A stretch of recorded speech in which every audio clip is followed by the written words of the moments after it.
I hope so, because if not, maybe you should shut your computer off right now. Welcome, everybody, to Inside the Rut MX Podcast.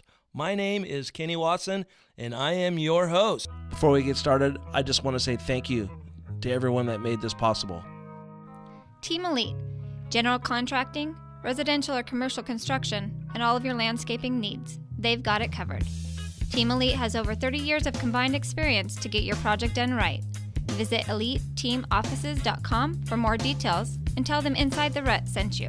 They will exceed your expectations. Cocopah Casino and Resort, located just outside of Yuma, Arizona. Headed to the river, Lake Havasu, or to Phoenix from San Diego? Well, it's on your way. Make a pit stop. Headed to Glamis? Make a short detour. Stay and play. For more information, visit their website, cocopahresort.com. That's COCOPAH resort.com. Ron's In Your Ear Audio, located in Havasu City, Arizona, taking care of all of your audio and electronic installation. They do gel coats, alarm installations, and shrink wraps. They also take care of any fiberglass needs. If you're in the area, stop in and see their showroom. Visit ronsinyourEaraudio.com and tell them Inside the Rut sent you. They'll take care of you. X Brand. Searching for goggles? Search no further. Go to xbrand.com. That's EKSbrand.com and enter in the promo code ITR48 for 30% off. Works Connection. For all of your two-wheel needs. Works Connection has the products you need. Go to worksconnection.com. Hart & Huntington Tattoo. Located in Las Vegas, Orlando, Niagara Falls, and Nashville. If you're in any of these areas, stop in and tell them Inside the Rut sent you. Guts Racing. Guts Incorporated has been providing high-quality, high-performance seat covers and foam since 1990. Visit gutsracing.com to view their selection and use discount code ITRMX30 for 30% off. For direct links to our sponsors' websites, visit our website, ITRMX.com. Welcome back, everybody. Sorry about the big delay we had going on here. We had some technical difficulties. And I would first like to apologize for the delay of the podcast. We missed probably about 6 weeks, and we're going to make those up for you guys real quick. But I'd like to thank all you hardcore podcast listeners to Inside the Rut. So, saying that, I just want to say thank you guys for listening and being patient, and we're going to bring it strong. We're going to bring them hard and strong at you. So, hang on to your seats. We got a heater coming at you. All right, folks, here we go. The guest we have tonight is very special to me. One of my best friends and someone that has a lot of really good stories. So what I thought we would do tonight is just do a little round table. I want to introduce this guy first. Okay, the name of our show is Inside the Rut. We call it ITR, and it's not Ivan Tedesco Racing.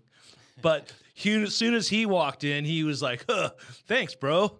And I had to put him in check. But so tonight's guest is none other than IT9 himself, Hot Sauce, Ivan Tedesco. Thanks for the intro. That was nice. Welcome, Sauce.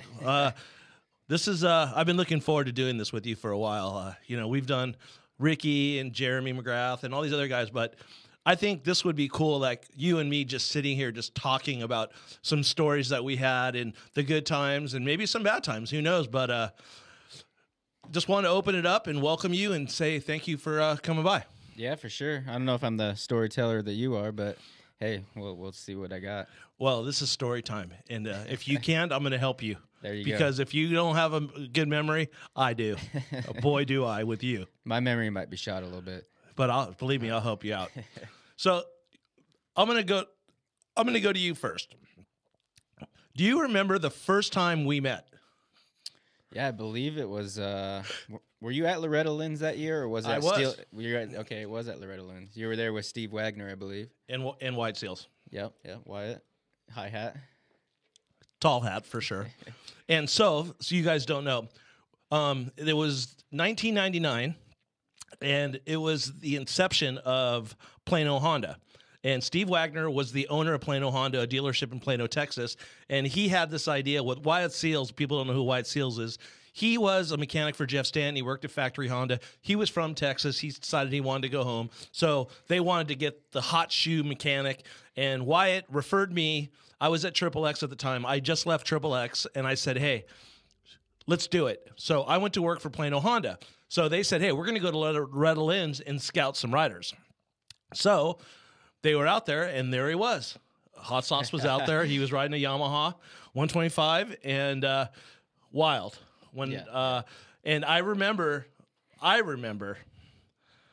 talking to Eric Kehoe, and Eric Kehoe was like, hey, what are you doing here? And I said, oh, we're starting this team. We're here to look at riders.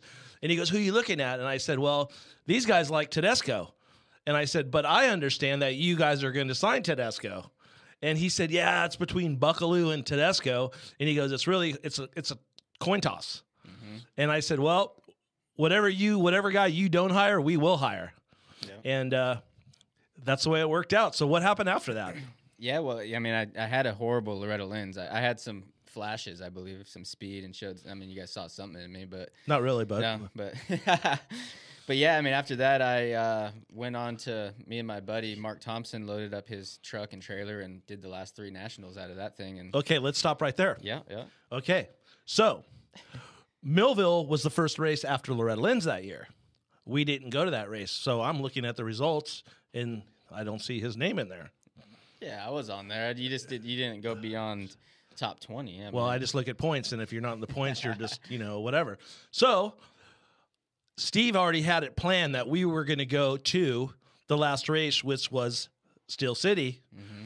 And I remember that morning when we were at the hotel and Wagner was in the shower and I was already showered. I'm waiting there, and he was an older guy, and he friggin' slipped in the shower. Oh, that was when that. Yeah, dude. Yeah, and he hit his head, dude. And I heard him just in the shower going, "Ah!" Like the guy. I thought he was like seriously hurt, and he jumped up, and he's like a redneck Texan guy, and he was like, "Oh man, that fucking hurt." So I don't know. So, anyways, we get to the track, and we were there before Ivan, and this was a Friday. It was a practice day, and Ivan pulls up. And God is my witness. He pulled up with a truck, with a cab over, pulling a trailer. Yeah, into the pits. Hillbilly truck. Into the pits. We were in a rental car. We drove in next to him. They open the door and get out, and fucking Coors Light cans roll out the side of the door. Yeah, I definitely got a reality check, at those last 3 outdoors. And I mean, I had speed, I had talent. Obviously, I thought I was a badass, for 4 or 5 laps. But once you go to Millville and you have to go through those sand whoops for 30 minutes, and I mean, it's hot out. Yeah, I was like, man, I got to start doing some work. And that was basically when the light went on. Like, okay, I got to start doing work if I want to make a career of this, or else I'm going to be out of this thing in 2 years. Well, I'll tell you what I thought right away. I said, sign him. Yeah, sign him. I'm sure. This is what we need. We need a kid that is piss and vinegar, and he wants to have a good time. Because I came from Triple X, and these guys are just straight Honda guys with their shirts tucked in, and I'm like, F that. Let's fucking go for this. Let's see how he does. And I'm like, no, fuck that. Let's sign him and go home. Well, anyways, we ended up signing Ivan. We signed Ivan the first year. Was Paul Curry on the team the first year? Yeah, Paul Curry, Jerry Dostal, and Billy Payne. Yeah, Billy was on it the first year. And then, Grayson Goodman was on there. Oh, that's right. It was Grayson, but he rode a 250. Yeah, that was his last year racing, I believe. Anyways, so Ivan comes out to California, and the first day we go ride. The first day we're on the bike. My friend Piss and Vinegar here, like my guy, like they were like, hey, he's a wild child. And I'm like, he's fine. We go to this supercross track, and it wasn't prepped. It was freaking hard as a rock. Yeah. And there was this triple that was probably 120 feet, at least. And we're like, hey, dude, just take it easy. We're just feeling out the bikes. No big deal. Freaking Hot Sauce. I got that. I'm on. Come on, dude, relax. Second lap. Donk. I look over at the mechanic who is Gothic J, who works at Honda right now. And I said, he just broke his fucking wrist. Well, you know what I was thinking? We pull up the track. You weren't thinking shit. That's what you were thinking. What I was thinking. Okay, I pull up to the track. I'm walking around. There's a big lip. I'm like, and then there's another lip out there. I'm like, obviously that's a triple. I mean, what is it, 2 singles? You know, that's what I was thinking. So I'm like, yeah, I'm just gonna hit it. That's how I thought, you know. Well, boy, were you in for reality check. So I was like, I had shit to do, and this guy's, you know, he had to get to the hospital. So we load him up in the car in my truck. I take him to the hospital, and he goes, "Hey, if they ask, I fell on my skateboard. I broke my wrist right on my skateboard because my insurances they'll raise my insurance rate." So we go in there, and I go, "Hey, buddy, I don't have time. Call me when you're ready." And I just left him there. Yeah, he just dropped my keys in my lap, said, "Hey, call me when you're out." Or he didn't say call. He just said, "Yeah, call me. Let me know how it goes." Yeah, basically. let me know how it goes. So I was there I did my deal at the hospital, drove myself home, and So I don't think I called you on the way home. Yeah, but saying that, Gio was on the team that year because what happened was at that first round at Anaheim, you were signing autographs when Gio got hurt. That's right. And I remember that like it was yesterday. You were signing, and someone came and told you Gio got hurt, and you just took off running. Well, actually, Gio was on the team the following year because he rode a privateer Yamaha when he got hurt. That's right. That's right. But yeah, that was definitely a scary day. Yeah. So saying that, Ivan pretty much sat out the whole Supercross season, correct? Yeah, I came back. I mean, my first race for you guys was Southwick outdoors. And you did okay. Because after that, remember, I dislocated my hip. Oh, that's right, in Texas. And I had to sit out for, I don't know how long. Yeah, that's right. So pretty much the beginning of our relationship of on the team was not good. And then the whole Plano Honda thing, I think for Ivan turned really bad because the owner didn't think he got this value out of Ivan because he was injured the whole year and didn't really know how the game worked. He comes from stick and ball, and he's like, yeah, they don't produce, you clip them. And the guy Ivan couldn't, he was a rookie and he had a terrible year, so the guy kind of screwed him and said, I'll pay you $10,000 to ride for me. And Ivan's like, I can make more money working at McDonald's, but. Yeah, well, what happened was before I even did a race, I was still hurt. He pulled me into the office and was like, hey, we really want to keep you another year, and here's your contract. Either you sign it right now or there's no deal. We're going to go get another dude. I hadn't even raced at the time. I had no leverage, so I basically had to sign it. It was for no money. I didn't get paid that following year. Oh, I thought you made $10,000. No, it was for zero money. So that following year, he went out and kicked ass. He did good. I think he got third in the Supercross Series, got a couple podiums, and he got a Yamaha Joyride. And I think the rest is history on that. But saying that, that's just a little bit of our relationship, how it started. Yeah, but sure. From that point, we've traveled the world together. Yeah. Me and this guy traveled the world. We went... I think they only let the country maybe once, twice, and then I got clipped. So then we traveled to the United States. Yeah, I went overseas twice, and then I was done. They wouldn't let me back. Yeah. But the one race we went to, the first race we ever went to, was in England. Do you remember that? Yeah, I remember. Yeah. And I heard a story from Mike LaRocco saying that the promoter didn't pay the riders. Mm-hmm. So I went to help another guy. He was on Yamaha Troy at the time. And I went with my rider who I was helping, whose name was Travis Elliott. He was a good friend of ours. And we went it was in Birmingham, England. So you fly in, and then you got to drive like an hour and a half. And it was Ivan, Travis Preston, Michael Byrne, and Elliott. Those are all the 4 guys that went. So as soon as we got to the race, everyone's working, and I'm like, hey, you guys, no one's doing shit until the promoter hands us an envelope with the money. So I go to the promoter, and the guy wants to fight me. And I'm like, we're not riding. These guys are not riding. He goes, who the fuck are you to tell me they're not riding? And I'm like, well, I'm telling you, I'm speaking for all of them. And the riders are like, what are you talking about? We're fucking riding. And I'm like, you guys are a bunch of pussies. What, are you kidding me? So anyways, they ended up riding. They ended up riding that trip. And do you remember that night? Yeah, I remember that night. Dude, yeah. Dude, we went out to this, we didn't know what we were doing, and we had it was like a 2-hour drive, I think, to the airport, maybe an hour and a half, 2 hours. And we got done taking the bikes apart and to go to the next race, to the airport, we were like, screw it, let's just pull an all-nighter, and we'll just sleep, on the airplane going home. And there was a break. There was like 2 weeks, then we had to go back to this race in Barcelona. And we didn't know what to do, and we were just walking around, and we'd seen this club, and we went into this club, and it was the gnarliest English rave, and people were doing drugs like you would not believe. And dude, me and Ivan were just like, what is going on? Like, we were just tripping balls, right? So time to go. We had a good time. Like Sean Ulikowski, he worked for Travis Preston. Travis was pretty straight edge. He wasn't partying. You know, me and Ivan were doing our thing, and we're back in the van, and everyone's like half falling asleep, and Ivan goes, "Hey," and I turn around, and Michael Byrne is sitting in the back of the van, just freaking like he's still in the rave, just rocking out with his head. And he didn't have earbuds in. He didn't have anything. He was just pinned. I'm all, "What are you doing, dude?" He's like, yeah. I'm like, wow. He's on a good one, dude. Yeah, so, he was fired up. Yeah, we had a good time there. But, you know, we did a lot of fun trips. We went back to Barcelona, and Ivan and Travis went first and second. That was a cool race. And yeah, that was cool. That was a fun race. I remember we were walking around. If anyone's ever been to Barcelona, Spain is pretty much the most Americanized city, I think, in Europe, because there's a section in Barcelona. It's pretty much like a tourist attraction, kind of like the City Walk in Orlando, where everything, they have a Hard Rock Cafe, they have like a Hooters, they have all different kinds of stuff. So you can walk around and just have a good time. There's like the mines there, you know, the dude's painted in gold, you know, and I was an idiot. It doesn't surprise anybody. So there was this coffee cart, and I walk up to the coffee cart, and there was this really good looking Spanish woman serving coffee.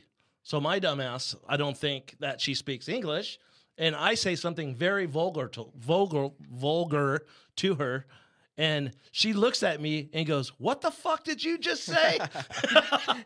And then all of a sudden, her husband comes around the corner, and he's just fucking yoked. I'm surprised you didn't get your ass kicked. Yeah, and I go, "Let's go," and I just pin it. But we had some really good times. But that's enough out of me, dude. So, Ivan, what do you got about me? I got more for you, but I want to hear what you think. And I know that we go back. You know, we've had some good times at the farm.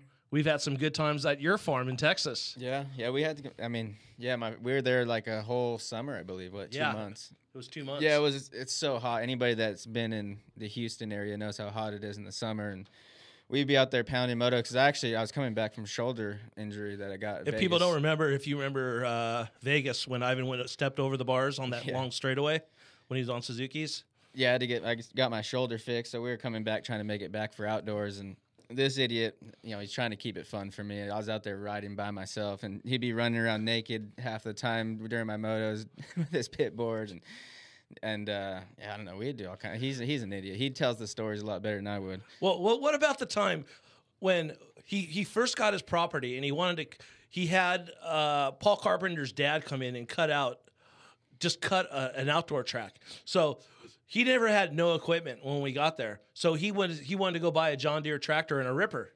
So we go to the John Deere tractor store, me and Ivan, two guys that know nothing about tractors, nothing. So he buys this ripper, and he comes back and he goes, "I don't know how deep to rip it." So he convinces me, he puts the ripper all the way down, and he convinces me to sit on the back of the ripper for all day on this fucking thing, and it's just killing my back. I don't even think it actually did anything. I just wanted you to ride on the back of the ripper. You're hoping I fell in it. Yeah. But yeah, anyway, we ripped the whole track. It looks bitchin'. I'm like, this is going to be the best day ever. We go out, and I go out and ride, and the thing, it won't even go 3 miles an hour through the stuff because it's so deep. So deep it's to the swing arm. And we didn't have nobody else to, so we had to pack the whole track. And then we had to drive over it all. I mean, it was a learning experience. I didn't even know what I was getting myself into buying, 50 acres and trying to do the whole compound. I was trying to do it half-ass. I'll be honest, and you can't do it half-ass, I can tell you. Yeah, there was a couple fond memories I have. I would say the first one was the water truck. Yeah, the water truck was a nightmare. We couldn't figure out how to work the PTO to suck the water out of the pond into the water truck. So we're out there. We both are wearing wife beaters with board shorts with cowboy boots on, with just mud and dirt all over them. This dude comes up. That's Ivan's neighbor, and he comes up on a horse, cowboy. Yeah, clean cowboy though. Clean cowboy. Like he's like what do they call those guys? Like an urban cowboy. Comes up and he has the wire, bob wire. I'm fixing my fence line. I'm like, sweet. And he goes, "You Ivan?" I go, no, that's Ivan. And I point to Ivan, and he goes, he looks like the help. And I go, no, that's him. He goes, oh, okay. So the guy's trying to tell us how to use the water, right? So finally, Ivan's just like, dude, this guy's an idiot. Like, just get out of here. Like, he's telling me, tell him to get out of here. So we finally get the truck filled up with water, but it's so close to the edge of the pond, the fucking thing is stuck into the axles. So we had to pump all the water back out into the lake and then pull it out with his tractor. Then Ivan has a shovel, and we're trying to shovel the mud out from under the wheels. And Ivan takes his shovel and he throws it in the bed of his truck. And the guy goes, you should get a bed liner from that for your truck so you don't scratch it. And Ivan looks at me and he goes, I will never buy a bed liner for that truck because that guy told me to buy a bed liner. So, I mean, there were so many stories. I mean, we'll leave it at this last one. So there was these wild boars that were freaking huge. And you would, like, they were gnarly. So me and Ivan had this great idea that we were going to go hunting. We're going to go hunt boars. Yeah. So I remember I went online and see what they ate. They ate apples. So we went to Target or Costco, whatever it was, and bought a freaking burlap bag of apples. So he's driving the tractor, and I'm on the back of the tractor just cutting these apples up, throwing them. So after that, we go out that night, and it's all in the way of the back of his property. And there was this big-ass double jump on his outdoor track that he would dig a hole and bury his garbage and put it on fire. And we're out there burning trash. We took like a 6-pack of beer out there hanging out. And Ivan got a shotgun, right? I've never shot a fucking shotgun. And we have a spotlight. So I said, we're going to find these boars, dude. So we're out there trying to be quiet. I was convinced that they were there. Oh, for sure. So was I. Because I went online and they said they chew on the tree roots. That's where they get nourishment from. So we went to this tree line, only place on his property where there was big trees. And you could see where they were digging. So we're sitting in his truck. He had like a F-250. And I look, and I have the spotlight, and I'm going across this thing. And all of a sudden I see these eyeballs. I'm all, there it is. There's one. And he's like, shh. And I look over at Ivan, and he has a shotgun. He's like the shaking up and down on the thing, just shake dogging it. And then he goes, hold it there. And I'm shaking the light, and he's shaking the gun. And all of a sudden, you hear this. It was a fucking cow stuck in the fence. And I'm all, put the gun away. Yeah. Let's go. We didn't know what we were doing, but. Yeah, luckily we didn't shoot the neighbor's cow. That would have been good. Yeah, he would have been pissed too about that. But it's just been so many good times, man. It's you know, why don't you tell the story about when you were riding for Honda at what race was that? Hangtown, when I was standing in that corner with the towel. And I was whipping you. Yeah. I was that the first race? No, that was the second race. No, it was the first race. Was it? Yeah. But yeah, anyway, I was leading the moto. My pants are falling down because my buckle broke. Ass is hanging out the back and leading this moto. And somehow this guy gets out in the middle of the track and he's whipping me. There's like a slow section of this track. He's whipping me with the towel in my ass, my bare ass, as I go by, yelling at me. And I think Alessi ended up beating me that moto. No, he did not. No. Never. Yeah, come on. Never. Yeah, never. But anyway, yeah, I should have won that moto. No, because I remember I super glued the little hot Tabasco sauce on your visor. Yeah, that thing stayed on there until I think I concussed myself somewhere. Then probably the next moto. Now, you always did pretty well there. Hangtown was always good for me. There, Colorado was always pretty well. I don't know. Hey, do you want to, speaking of Alessi, do you want to talk about the championship run when the whole takeout thing went down? Yeah, sure. I mean, that was definitely was the most stressful day of my career. You know, I wasn't expected to win an outdoor title ever, and I worked my ass off that year. And yeah, we did. Yeah, we did. Yeah, and I always thought I could, but you know, that year I kind of caught a mid-season run there, won Colorado and won Washougal, and then I had a huge points lead. I think I had 51 points after that race, and there was 4 races left, and I kind of went into pussy mode, I guess you would say, and started losing some points. And I think going into the last race into Glen Helen, I had 35-point lead over Alessi. So I figured, you know, just have a good weekend and get out of here clean will be good. And first moto, I get a good start, and I'm behind Brock Hepler he crashes in the back section, and I land on his bike and just eat shit. I get up, I'm frantic, obviously, because it's the championship deal. I get up, start my bike, go to take off, and I just hear grinding. I'm like, oh my God, what? I'm looking around trying to figure out what's going on, and I look and I see my chain's off. So I had to go down and put my chain back on my bike and go, and I'm just thinking the whole time my chain's just going to derail. I'm going to endo my brains out. But so I just kept going, and I charged all the way back to 21st. Didn't get no points, and Alessi won the moto. So, that went to 35 to 10 points going into the final moto. And obviously not much was said in the semi, really. You figured a lot would be said by Mitch and the whole team, and he just pulled everybody together like, hey, if you see Ivan in trouble, help him out, whatever that means. And going to that final moto, I knew I had to get a start and try and make it happen, which I did. And I was in second. I took a look back. I knew he would try and do something, obviously. And I saw his brother behind me, Jeff, and I was like, okay. And he went for the takeout first, which I knew he was there, so I was able to get out of the way. But I didn't see Mike back there, and all of a sudden going down that mud straightaway where he took me out, I just got blindsided and he never shut off.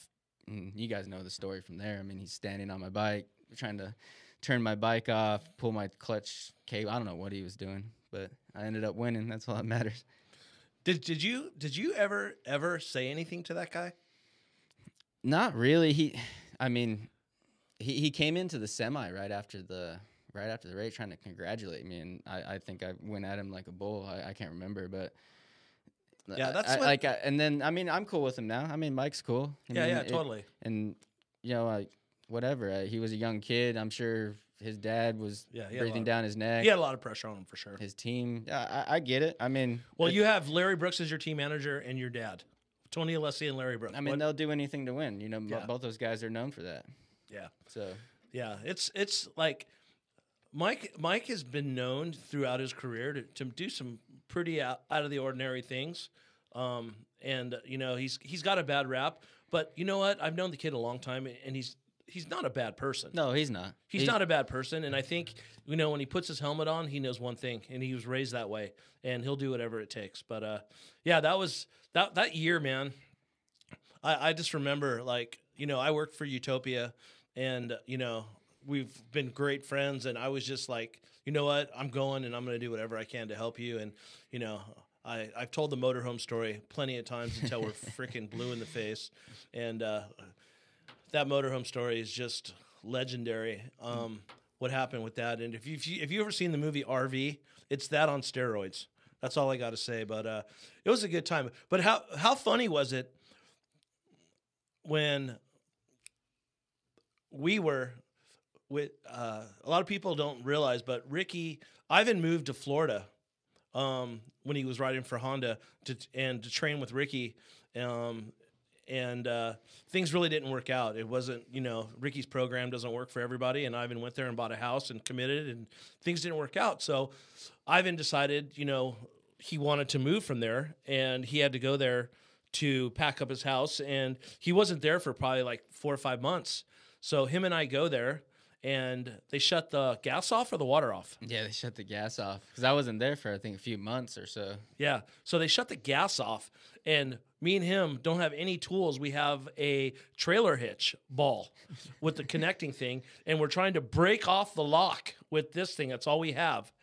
And the neighbor's porch was right there. So the new neighbor, they just built this house next door, and this guy in his new house that he just first-time buyer bought a house, sees me and Ivan pounding the lock off. Ivan never seen the guy, never lived there. He's like, "You guys all right? What you guys doing over there?" We're just, so we told him. So I'm gonna let you take it from there. Oh, you want me to tell the story? With the smoke alarms. Yeah, so all the smoke alarms are going off. At the house is chaos. You haven't been there in months. He pulls this table up to turn the smoke alarm off. It's a little tiny wooden table. It's an end table. I don't even know what he was thinking. It's an end table, and it was on a hardwood floor. So he's up there, and he's reaching up, and the thing just slips from under him. No, I went to jump off of it. No.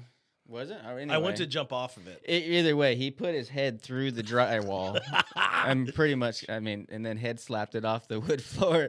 It was probably the funniest thing I've ever seen. I was dying laughing. I didn't know if I was gonna have to take him to the hospital.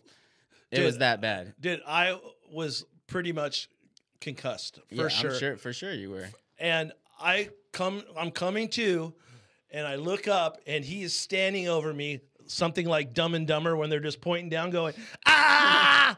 And he's just like, ah! That's the funniest shit I've ever seen. But I'm sorry I'm laughing at you, dude. But, dude, that's funny. Dude. And I got up, I walked over to his couch, and I just sat there for like 20 minutes. And he was just freaking still laughing at me. And, dude, I'm telling you, that freaking hole. And he's like, how am I going to fix that hole in the wall?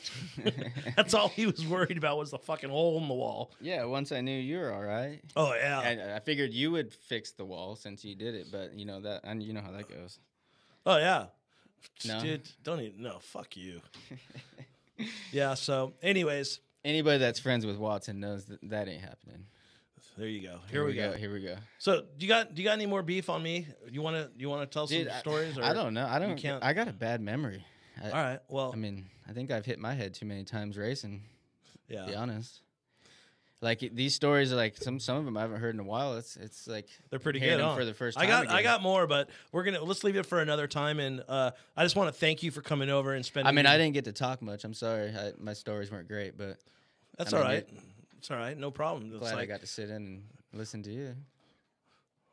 No, but I got to talk. We're good. Dude, I'm trying to give you your platform. No, I'm saying that my story sucked. I'm saying I'm sitting here next to you, the greatest of all time.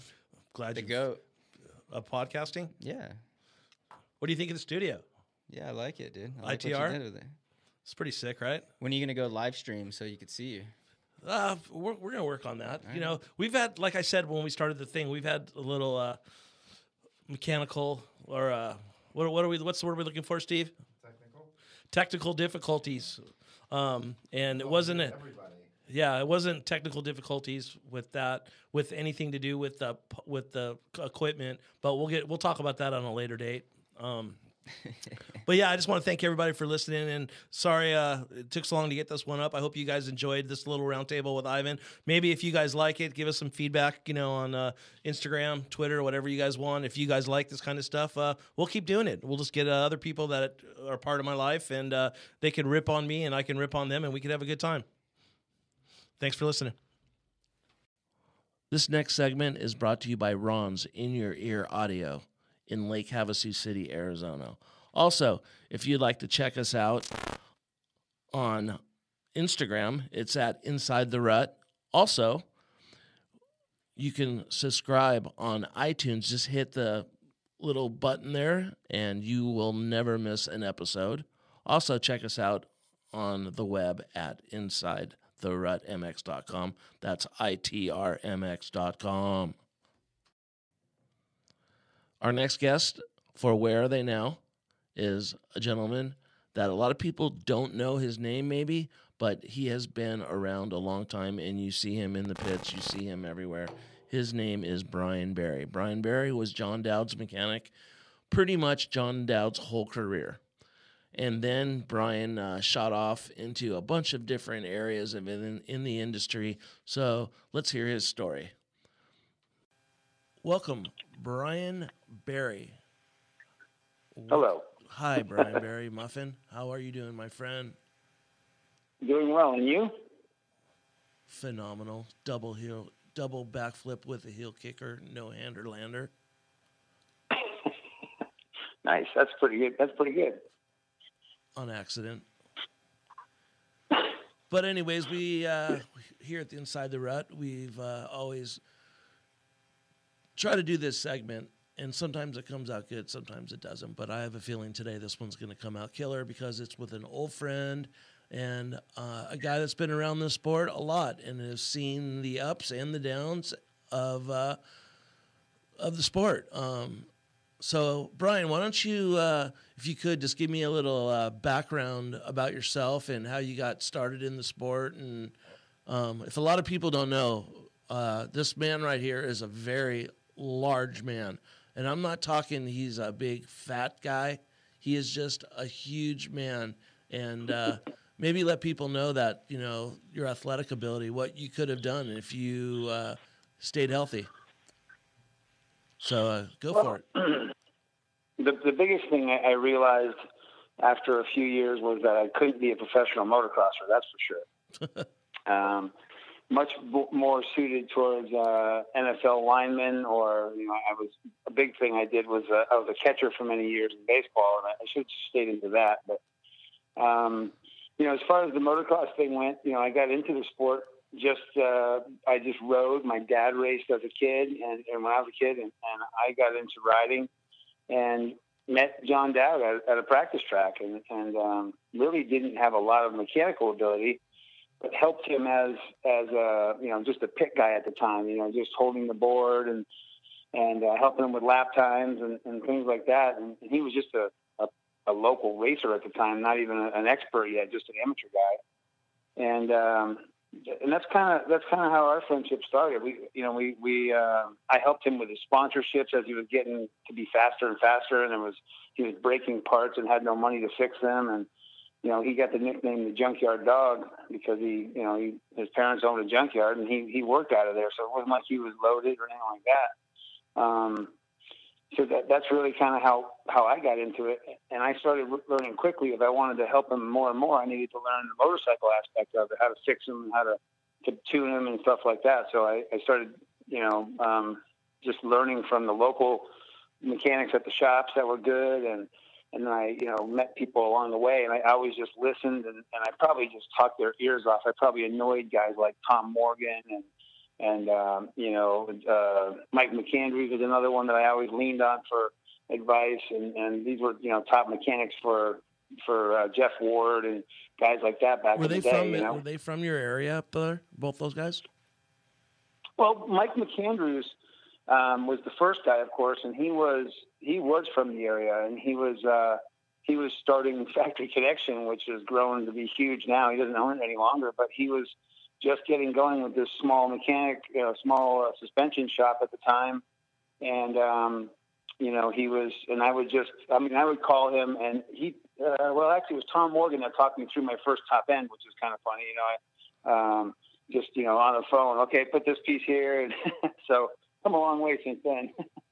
But yeah, those were the guys that got me going in the sport for sure. And then John just kept getting better and better and better. And I just kind of honestly just went along for the ride.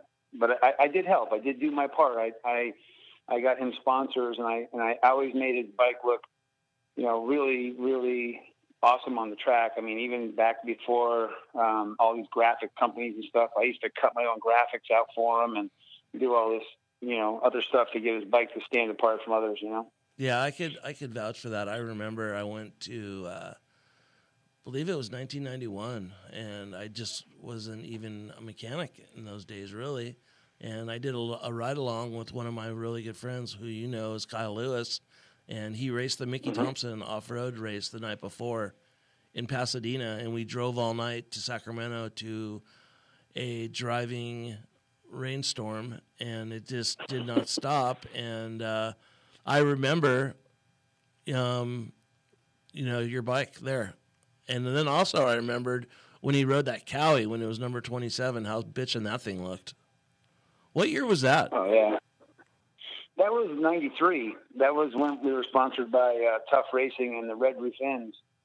And, that bike just looked cool because it was half black and half green kind of before the days. And then the big Red Roof End logo was red. And, that color combo wasn't seen a lot. So nowadays the color combos are... That team, Brian, who was that? Was it a team, or was it just you guys just had a sponsor from the Red Roof Inn? How did that work? No, that was actually Tough Racing. Had Mike Healy was over here from the World GPs. He raced the World GPs the year before, and Dave Analock at Tough Racing. I don't quite remember exactly how we got hooked up together, but we ended up, being sponsored by Red Roof Inn, and they would give us 4 rooms per weekend for 4 nights. So you'd have a room for Thursday through Sunday, which back then the races were on Sunday, now on Saturday. And it was a big thing. And the funny part is that Mike Healy had gotten hurt. So we went from privateers traveling around in box vans with 6 people sharing a room. Kenny, I know you know those stories from the days when you were also struggling as a privateer mechanic. Oh yeah. To to suddenly we had 4 rooms for 4 nights, and Dave Analock wanted us to use them no matter what, because he wanted to make sure the Red Roof Inn people knew that we were using them. So we had all of our buddies like Mike Treadwell and Keith Johnson, and we would have our own room, like it was unheard of. You know, we would all be in our own room and for 4 nights, and it changed our season, that's for sure. It was pretty nice not having to, you know, he never wanted to have air conditioning on. He wanted to start getting acclimated for the next day at the track. So you know, I wanted the thing having icicles off the ceiling, you know. So yeah, those were the days when we used to back the box trucks up to the room, run the extension cords out of the hotel room in so we could have power in our box vans, and then literally have, you know, a hop, skip, and a jump into the room. And the maids, I think, used to hate us because the towel situation. Yeah, there would not be a towel left in whatever the home city was for the race. Everybody would have these brand new white towels for everything. Yeah, but I remember I used to tell myself it would be bad luck. It was mojo if you stole the hotel towels. Well, it wasn't stealing, Kenny. We were working on the bikes. We just happened to be in the box van. It's a difference. True, because I remember, like, if you went to an old Red Roof Inn, you could just take those towels back and throw them in the dirty hamper, and then they could rewash them in a different location. That's correct. We were kind of recycling throughout the United States. There you go. So how long were you guys on the privateer hunt with you and John? Well, I mean, 91 was the first year we decided to go out all together, you know, just do the nationals at least. But you know, he won the Sacramento National that year on a Honda, you know, in that rainy race that you're talking about. And the bikes didn't look so good after that race, by the way. But and then we went to the very next national that he went to. He broke his collarbone at home, so he missed a couple races, and then went to the Redbud National and what is now called the Rocco's Leap. He broke his ankle, tib-fib through the skin, so it was a compound fracture, and essentially missed the whole season. So that was going to be the first run at the Nationals. We had a local dealership that was giving us some money and some bikes, and Honda Contingency was amazing at that time. And hey, do you remember that race? Do you remember that 91 race when it started? That a lot of people don't know, but JMB started the race with no goggles. You know, I didn't actually. I heard that from somebody later on, but I didn't actually see it. I was so, you know, just trying to make sure everything was right for our bike. You know, that we would get through the race, hopefully, and that was that. I do have a funny story for that, though. Is, you know, John Dowd and Doug Henry, both from New England, would kind of had a little competition going at that point. You know, at the first round at Gainesville, Doug had got like, I don't know, 4-4 for 4th overall, and John went like 5-6 for 4th overall. So they were kind of like, man, we're right there. So I remember Doug Henry wins the 125 moto, and we're on the line, and I look at John and go, well, we're never going to beat that one. Like, we were just kind of like bummed, you know, kind of bummed, but happy for him, of course. But and then we went out and won the 250 moto, so it was kind of you know, exciting after that. Yeah, that was awesome to see. You know, I didn't know you at all then, but just to see a guy like that win that race was pretty cool. So after, like, you guys were doing the privateer thing, like, it sounded like you guys, you know, you did the Cowie thing in '93. When did and how did the whole Yamaha thing happen? And how cool is it for you not really having a background, you know, of really paying the dues, you know, in the trenches, you know, as a lot of these guys have before you, to get that position, just to walk into being a full factory Yamaha mechanic? We have to remember at this point, I had been working on, you know, John's bikes for a few years now, probably about 5 years, and doing, you know, almost everything. Splitting the bottom end was still a little bit shaky to me, but I would do it, but I mean, literally lay out every part. And if somebody were to move my towel and move one of my parts or move a bolt, I'd be, you know, I wouldn't be able to put that together. But I had everything laid out, and you know, and I was a very cautious guy and very, attention to detail was always there. That's been something I've still to this day, very much attention to detail is a big part of my life. And so the bikes always ran pretty well. But by the time in '94 we got picked up by the Boysen team, it was a privateer team that they were starting out. It was basically a 125 support team. And so we got involved on that team, and it was sponsored by Penske Shocks, which they made shocks for approximately 1 year, I think, because they were terrible. And they were tricked. They had so many cool little things that you see nowadays on shocks that they had back then. Some of the way the preload adjuster was, it just kind of turned and locked like they have nowadays. And it didn't have a preload ring and stuff.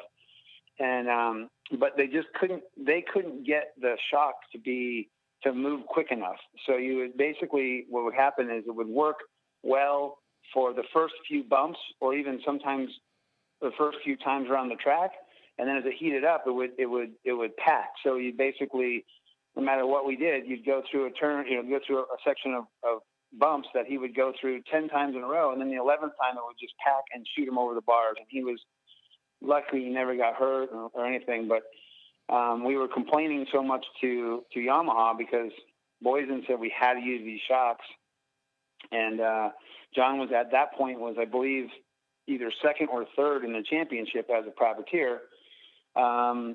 It just so happened that Mike Craig was the Factory Yamaha rider at the time, and he had done some weird little things. Like one of the things at Gainesville, he left.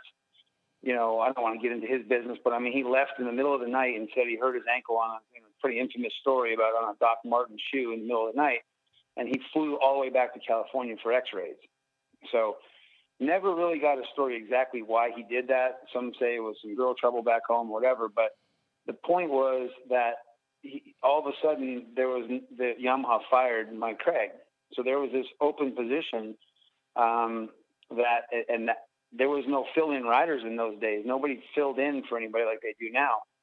So Yamaha came to us and said, "Listen, we'll let you run our factory bike, and we're going to put all the Boysen graphics on it." And at the time, Brian Lennis was the mechanic for Mike Craig, and he was going to be like kind of my crew chief and watch over everything I did. And we would get to use this factory bike. We pitted out of our semi and out of our box van. Excuse me, we didn't have a semi at that time. We had a box van. But so it was a really cool deal, and that's really what opened up the eyes for Yamaha, because John. I remember one night we were talking and we just, I don't know who said it, but, John was like, "I'm not letting this opportunity slip.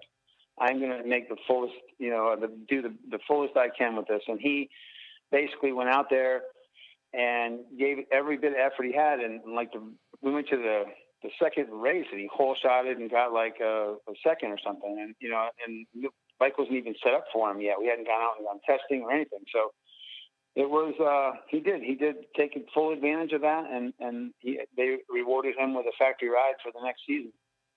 It was really cool. When he got that contract, was it just a 1-year deal, or do you remember if it was a 2-year deal, or was it on his results, or how did that work out? No, for sure. What I remember was it was definitely a 1-year deal, and we were told at the time it was a 1-year deal. He was older.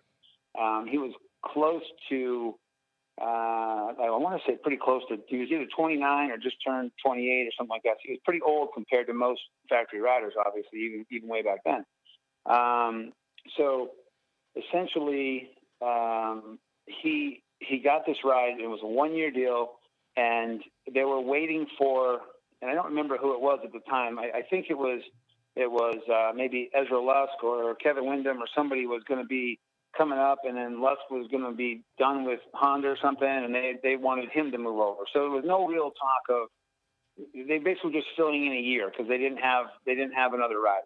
They didn't have anybody, there was no Bradshaw. He had quit the year before. And so John was kind of more or less like to bridge the gap to some better riders that were going to be available the next season. It was kind of what the God's honest truth was. I mean, it didn't sound glamorous, that's for sure, but it was a chance to get a factory ride. So but he struggled through the Supercross series and did okay, and then went out in the Nationals and finished second overall in the championship that year and had some wins and just really proved that he belonged, and they couldn't get rid of him at that point. They tried to. One of the biggest things was they had been talking to Tim Ferry about riding a 125. I kind of heard it at the shop. I heard them talking about it. And I said, John, tell him you can ride a 125. So he came out and they tested him on a 125 and he rode great. So unfortunately, he had many years where he only had a 1-year deal, and it would almost switch bikes every year. Like 1 year he's supposed to ride the 250, next year he moved to the 125. And it's just, kind of the fact of him being a little older, they never really gave him a long-term contract. Yeah, so, I mean, I remember that vividly, how he was a 125 guy, and everyone was like, how are they giving him a ride over everybody else? And he proved it. I mean, he proved he did win. He won an East Coast championship, correct? Or a West Coast? He won the West. I mean, everybody thinks because he's from the East, but yeah, he won the West Coast that year. And the irony of that situation is that Carmichael raced the East, and he was absolutely dominant, and nobody touched him that year. And then the East-West shootout, John finished a wheel length behind him after a whole 15-lap battle, and Carmichael, like, he hugged him after the race. He was like, "Man, that was you pushed me so hard," and that was a guy that Carmichael was always very very good at complimenting if you gave him a good battle. He was up for the battle. Let's put it that way. He didn't usually have any excuses or anything like that, and he was very complimentary to John, and to see how far he had come. Yeah, that's awesome. So, how long did did everything last over there at Yamaha for you? And what was your next move after the Yamaha ride came to an end, or you decided you wanted to move on? Because I didn't think that John kept racing and you kind of moved on, correct? Well, so we had the final year was 99, and basically that year, let's see what happened there. So Yamaha told John they didn't have a ride for him any longer. They were going to try to fit him on one of their privateer teams, and maybe Sizzler. I don't remember what was available at the time, but and just about that time, Jeff Emig was, got in trouble with Lake Havasu, and they fired him at Kawasaki. So basically, John was now all of a sudden had this great ride at Kawasaki, which, was about the same as Yamaha, other than the fact that he could get his own gear and stuff. So he was able to get so it made more money for him, which was nice for him. He got clothing sponsors and all that other stuff, where Yamaha was a package deal. So, but the problem over there was, for me, was that Jeremy Albrecht, who is now JGR's team manager, was already hired there to be Emming's mechanic, and of course they didn't want to get rid of him, so they offered me to be like John's trainer. So they were basically going to give me some money just to be kind of like his buddy, I guess, is what it came down to. So you're the first guy that originally got paid to be a man friend. Well, I didn't get paid. I didn't do it. So, oh, shit. But right, I had the possibility of being the first ever man friend guy. Yeah. So, it just came down to the fact where, I knew John was kind of wrapping things up, even in his own mind. He kind of was, like, man, I'm not sure how many more years I want to race. So my other option was to be a mechanic for David Villeman at the time, stay at Yamaha. But after that, we had a battle with him the year before in the championship, and some words were said, and so I wasn't so sure I wanted to work there, work with him. And then my other option, which is probably the biggest mistake of my career, was I had a chance to learn the suspension job from John Rosensteel, who was our Yamaha factory suspension tuner. And I just didn't think I wanted to do that at the time. I didn't think I wanted to be involved in, sit in the solvent tank all day and that thing. And, I look back now and I just think to myself, that was just the stupidest move. There were so many options for that. I mean, so many different.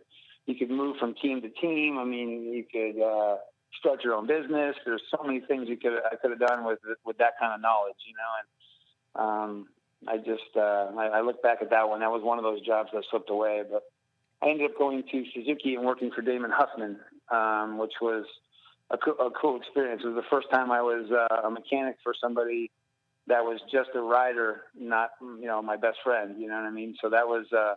It was cool to learn, but it was definitely different. Was that at Factory Suzuki? Yeah, that was at Factory Suzuki. Yeah, Lee McCollum called me and said that they were hiring him, and they needed a mechanic, and wanted to see if I was interested. And I will say that I got to work for Roger DaCosta there, and that was probably still one of the best things. I mean, I've had some good mentors with Keith McCarty at Yamaha and Roger DaCosta at Suzuki, and I see why Roger has made, I think he was kind of the development behind the KTM team doing so well there and stuff too, is just because wherever he's gone, he really knows his stuff. You know what I mean? So. Yeah, that's awesome. So how long did you continue to be a mechanic before you moved on to your next adventure, and what was that next adventure? Well, I stayed at Suzuki for 2 years. I worked for Damon Huffman, and then I worked for Danny Smith. And I, ironically enough, worked for Danny Smith, and then I ended up getting a job for Smith Optics, being their goggle rep, and it was called the marketing manager. You basically did all the sponsorships and that kind of thing. And that was a really, really cool job. But Smith was a great company too. I mean, they're still like one of the top 50 as far as companies to work for. Benefits, and I mean, I went into the office the first time in Sun Valley, and they had people had their dogs there, and they have mountain bikes downstairs, and the guys, when they take lunch, they would go and do downhill mountain biking, or they would go to ski during lunch, and all kinds of stuff. So it was a neat environment there. It's just the problem was at that point I was already kind of thinking of my next adventure, which would be starting my own business, and I kind of I guess I had too much time on my hands to think of that business and get it rolling when I was there, because I was on the computer all the time. So that's where the Activate Racing program started, from being there and dealing with all the sponsors and stuff like that at Smith. Can you explain to people that really haven't been around the industry that long, to explain what Activate, what was the purpose, and why, the direction you went for? Because I truly believe still to this day that is something the sport is missing. And I know it's a lot harder now because there is not as many privateers that there was in we talk it from the middle 90s to the middle 2000s, how strong the industry was, and how many privateers were out there racing and needed something like you brought to the table. Well, the Activate thing was, I think a little bit of that was started in my mind from being John's mechanic for so many years when he was a privateer. We struggled even to have enough parts with us and stuff like that. We get to a race and we think we had, let's say 3 handlebars in the truck, we're good. And then he goes out and crashes in practice, and then goes out in the second practice and crashes again. And then all of a sudden, first moto, he goes down one more time, and now we're out of handlebars or whatever. Or we get to a race and, you order sprockets 2 weeks before that. And, by the time it gets to your hotel, you're already at the next race. Now you're out of sprockets. So that's kind of how this whole thing came about. I thought of all the essentials that you would need at a racetrack, and some of the stuff that wasn't essential as well, and put together a program where I represented, or our company, Activate Racing, represented about 10 or 12. The most it had was 14 different companies. It originally started with 8. That's how the Activate thing came around. But we had Pro Circuit, we had Renthal, we had Mechanics Wear, we had Twin Air, and all these other companies. And each company kind of had their own deal that they did with us, but mainly it was all there to help the privateer. Renthal, for instance, if you were a top 100 national number, you got a free set of handlebars per weekend. If you needed any more, you would just simply, have to pay like $35, which at the time was, or maybe $25, and it was like half price of what you would buy them for anywhere else. It's kind of like a sponsorship price at the track. And then, Twin Air, if you could bring up 4 dirty filters per weekend and trade them out for 4 clean filters per weekend, and at no charge. It was just, you bought them one time from me, and then you could change those out all year. So you'd get oiled and cleaned filters at every race. Mechanics wear. The mechanics would come up and they would have gloves. If they had mechanics wear gloves with holes in them, didn't matter where they got them, I would trade them out. So there was all these different products for the top 100 guys, and then all the other guys that were on the circuit. If you were racing a national, you could get cheap products. And you are right. There used to be so many more privateers, and I don't think so much the guys traveling the entire circuit. It's more that every race would have, like, let's say Unadilla, I would have maybe 100 guys come up to my truck that would buy their product for the whole rest of their season, buy their product at a reduced rate. So it was like having a sponsorship, but there wasn't all these sponsor houses and companies like that to get their name. So a lot of these guys didn't know how to get sponsors, really. You know what I mean? They would just basically buy it from their dealer. A lot of local dealers were their only lifeline to get any kind of help at the time. So all of a sudden we come along with these prices that are like half price, and if you had a pro license, you could buy them. So they would load up on product, and it worked out good for everybody. It was getting more and more riders to use the Renthal or the Twin Air or whatever product because they could get it cheap. But even as I had Activate in the last few years, that probably lasted for about 5 years. Towards the end, there would only be like 100 riders that would show up. Period. That was the factory guys, everything. I mean, at one point there was like 200 privateers at a weekend. They used to have qualifiers to get down to the main 40 guys. I mean, there was, they cut it in half. The AMA did that. I don't know why, but they cut the entries in half. You couldn't have all these privateers, and it's all because of the TV. They had to have these qualifiers ready for 1 o'clock for the race to start. And back then, I'm sure you remember, Kenny, they would have times where track was muddy or something, and the qualifiers would take so long that the motos would get moved back, and suddenly TV took over for everything, and everything had to be on time. It had to be ready at Supercross, had to be ready at 7, and Nationals had to be ready at 1, and no matter what, it didn't matter what if there was still qualifiers going on, then it was too bad, So it changed the sport quite a bit. Right on. So So you said Activate. What you did that for 5 years? You said. Yeah, the years kind of start to get all run into each other. But I mean, I did Activate at the pro level for about 5 years, and then even a couple more years, I brought it back to Florida here, and I did it under the name Champions MX, and I did that at some of the local. The Florida Winter Ams and the Gold Cup Series down here and stuff like that. Kind of the same program, just not as well funded from the industry, because the industry had dried up as far as that stuff goes. All these companies, it seemed like 1 year they were just like, we can't afford to, because they would all pay me a fee to be at all these races for them. So they couldn't do the fee anymore. They were like, well, we can still give you product, but it just wouldn't pay the bills. You know what I mean? Yeah, for sure.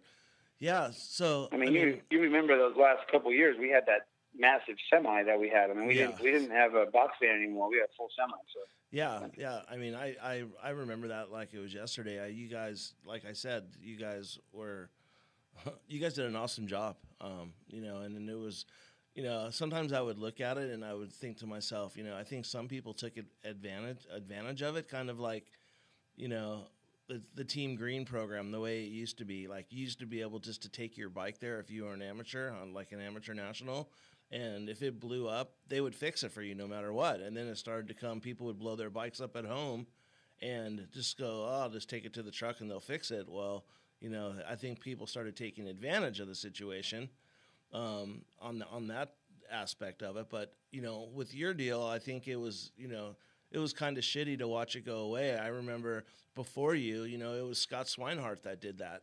And I think probably that's what kickstarted you when you had Scott, because I guarantee you I probably bumped into you 10 times at Scott Swinehart's truck grabbing stuff. So. Oh, for sure. I mean, he was the one that originated that whole thing. And, he had, I don't even know why he closed down or whatever, but I mean, he had, I think, what was it, Michelin tires at the time? Bridgestone.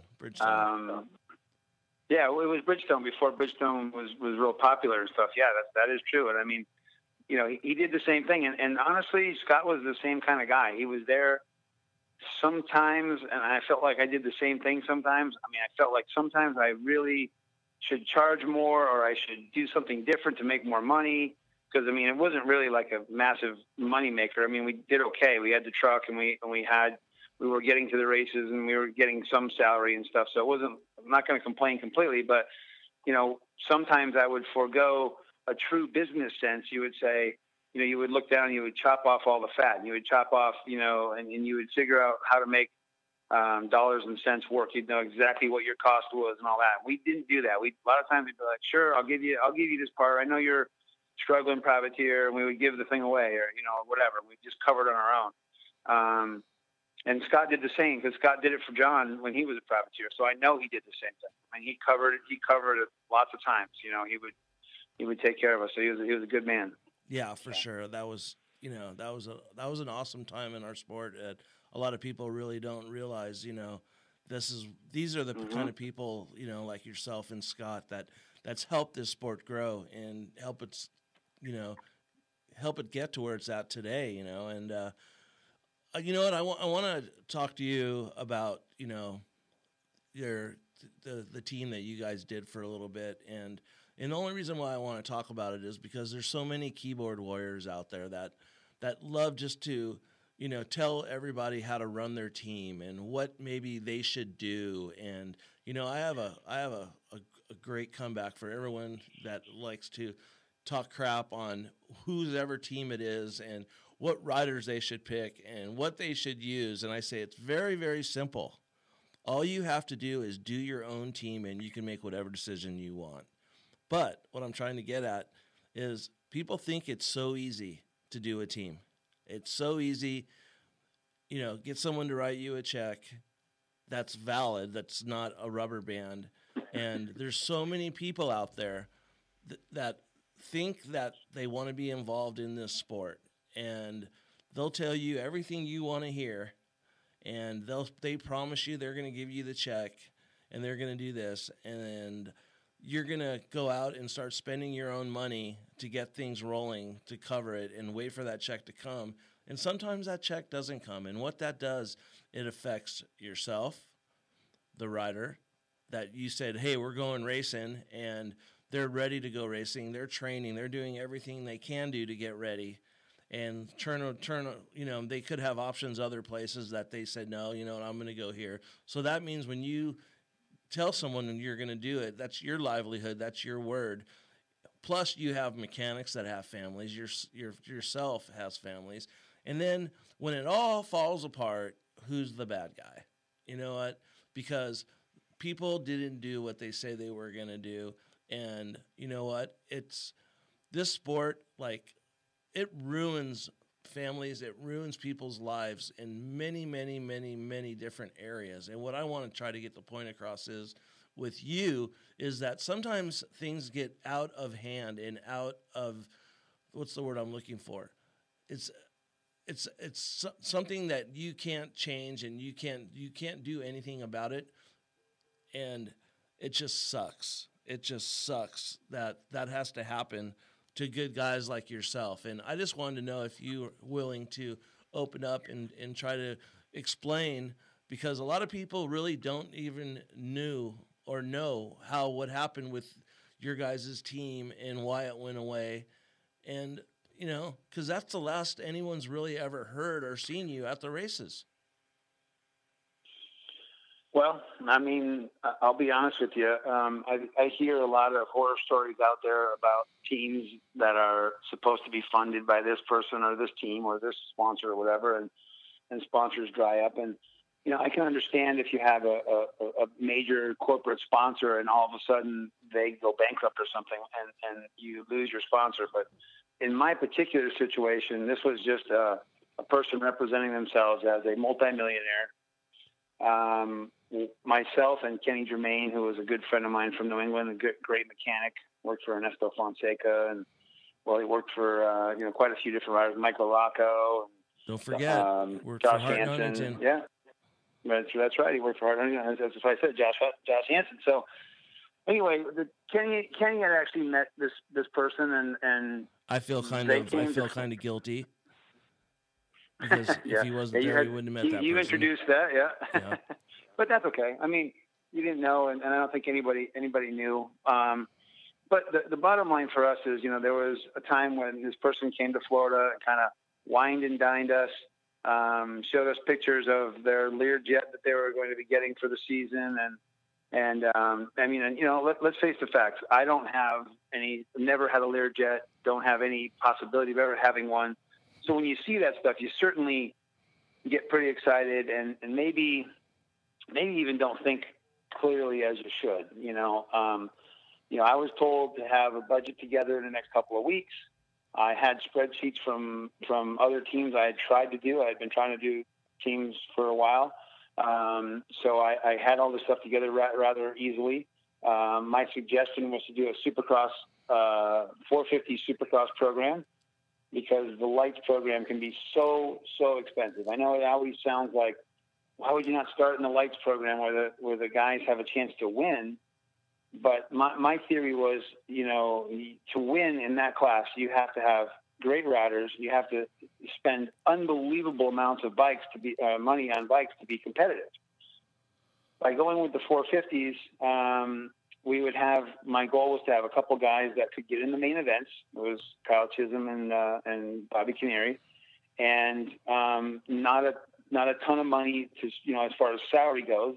It seems like a lot as far as, if I look back at it now, but I mean, it wasn't like they were, $1 million guys or anything like that.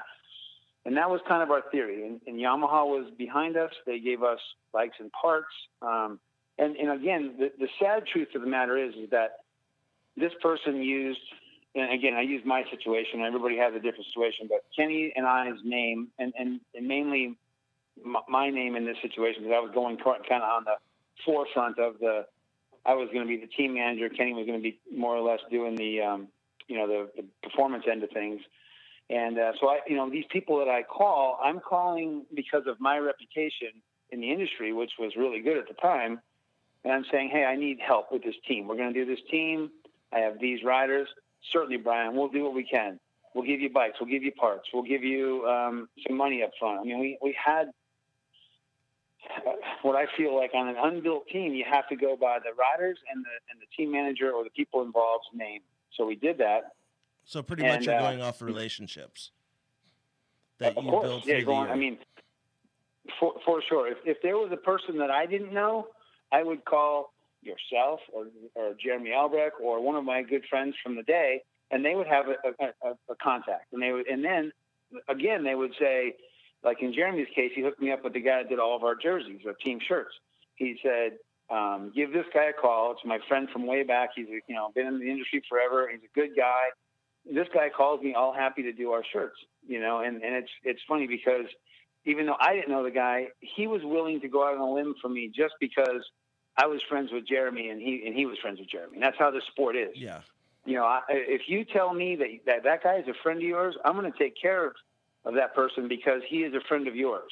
Now, if he burns me, that's a different story, but I'm going to give him the benefit of the doubt because this industry is so small that I feel like if he's a friend of Kenny Watkins, then he's a friend of mine. And that's just the way it is. And I think everybody in this industry feels the same way.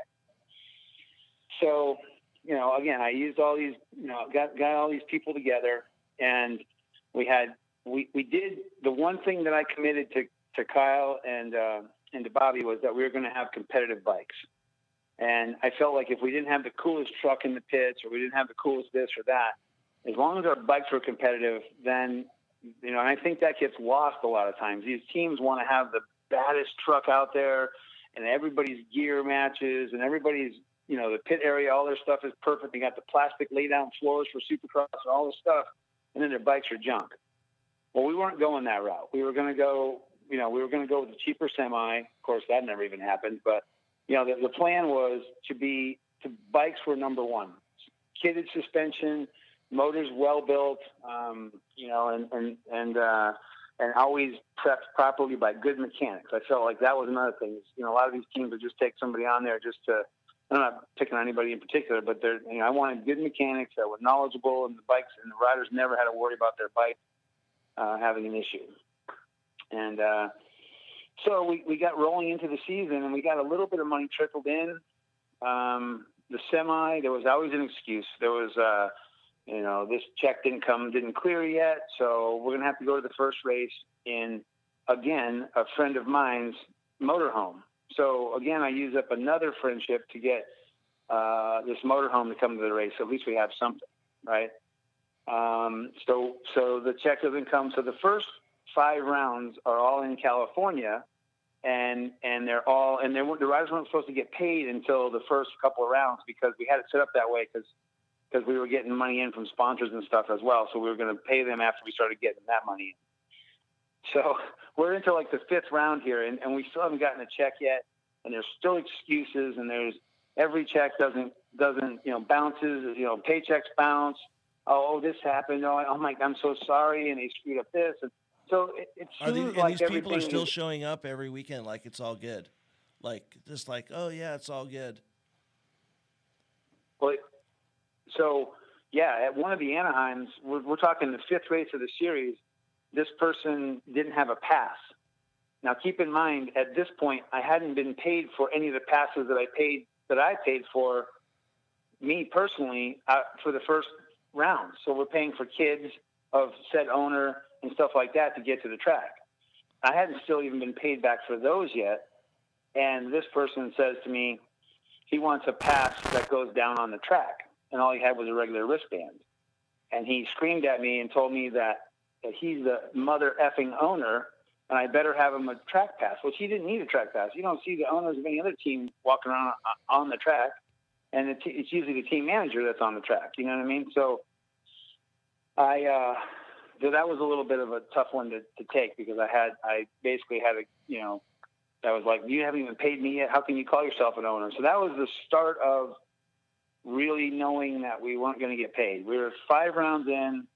We were getting ready to go to San Francisco, which was or Oakland or one of those, I forget what it was, but it was the first round. We had to have fuel money and hotel money for the whole team and all this other stuff. And by now we're getting people like Weston Pike's dad is telling me, Louis Pike is telling me that, man, I've heard some bad things about this person. I hope you have other money coming in other than that. And we didn't.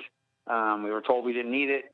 So now the stuff starts snowballing. Everybody's, another friend of mine, the mechanic for their kids way back said, man, I never got paid back then either. I worked on their bikes forever and didn't get paid. So everything is just kind of snowballing, and we have no money to go to the round to the race, and all of a sudden a $5,000 check appears, which sounds great on paper, a $5,000 check that was from them. And but the problem is when you're 5 weeks backed up on salaries, and let's take even any of the backup part out of it, $5,000 to get 4 or 2 riders, 2 mechanics, a truck driver, a team manager, and your your motor guy and stay in a hotel for 4 nights or 3 nights, fuel up and back, the passes for that particular event. $5,000 is wiped out without even blinking an eye. $5,000 is wiped out. So that's like giving somebody a bottle of water when there's a brush fire in front of them. It doesn't do anything. So basically, we ended up getting through the race, spent every cent of the $5,000, and now we're coming to San Diego and heading to Texas after that. And now Yamaha gets involved. So Yamaha gets us all up to Cypress, California, in their main headquarters. The riders are complaining they haven't gotten paid yet. All in all, the bikes are still good because we're getting parts from Yamaha. So they're happy with their motorcycles. Even to this day, they will tell you that they were happy with their motorcycles. They just weren't happy with everything else that was going on. So we get called into Yamaha, and again, this is somewhere that I worked and left with a great relationship. I left there as friends, and we're sitting in this office, and the husband and wife are there, and they said, "We'll have a check for you on Thursday to get everything caught up," because now they owed us. We had bought more bikes, so we had gotten like 3 or 4 bikes for free and had to pay for 3 or 4 bikes. So they owe a check to Yamaha. So that Thursday comes, they write a check, that check bounces. So now we're down in San Diego, and Keith comes up to us and says, "Your check bounced." So now we know we're in big trouble. We thought we were all set at that point because we had all our bikes were paid for. The money's supposed to be trickling in now. It just took a little while to get a trust fund. Was supposed to be cashed out. It just took a little while longer. That's what we were told. So now we're in San Diego trying to figure out what we're going to do, how we're going to get to Texas. It's getting pretty dire at this point. And now Yamaha, like I said, they're pretty bent out of shape. And so we started the ball rolling on finding other teams for our guys to go to. And luckily it all worked out. I mean, it really ended up not being that bad for the riders at Dallas. Well, actually, we ended up going to Dallas, and then in Atlanta, we gave all of our parts and motorcycles for Bobby Canary over to, do you remember, I can't think of the name right now, but it was, what was the name? Fab One or Fab Tech or something like that. NFAB? Remember, NFAB, yeah. NFAB Alan team, Brown? which was, Alan Brown. Yep, exactly. Sorry about that. I couldn't remember the name, but so Alan Brown's team took over Bobby Canary and all of our parts. We gave him everything. And then Kyle went to JGR as a fill-in for one of their riders was hurt. So he ended up going over there. And, that was basically kind of the end of it at that point. I mean, Keith is still considers me a friend. I don't know how much that changed our relationship. Keith McCarty at Yamaha. Did they get back their bikes? They did. So in the big picture of things, we tried to do as good as we can at the end. We gave wheels.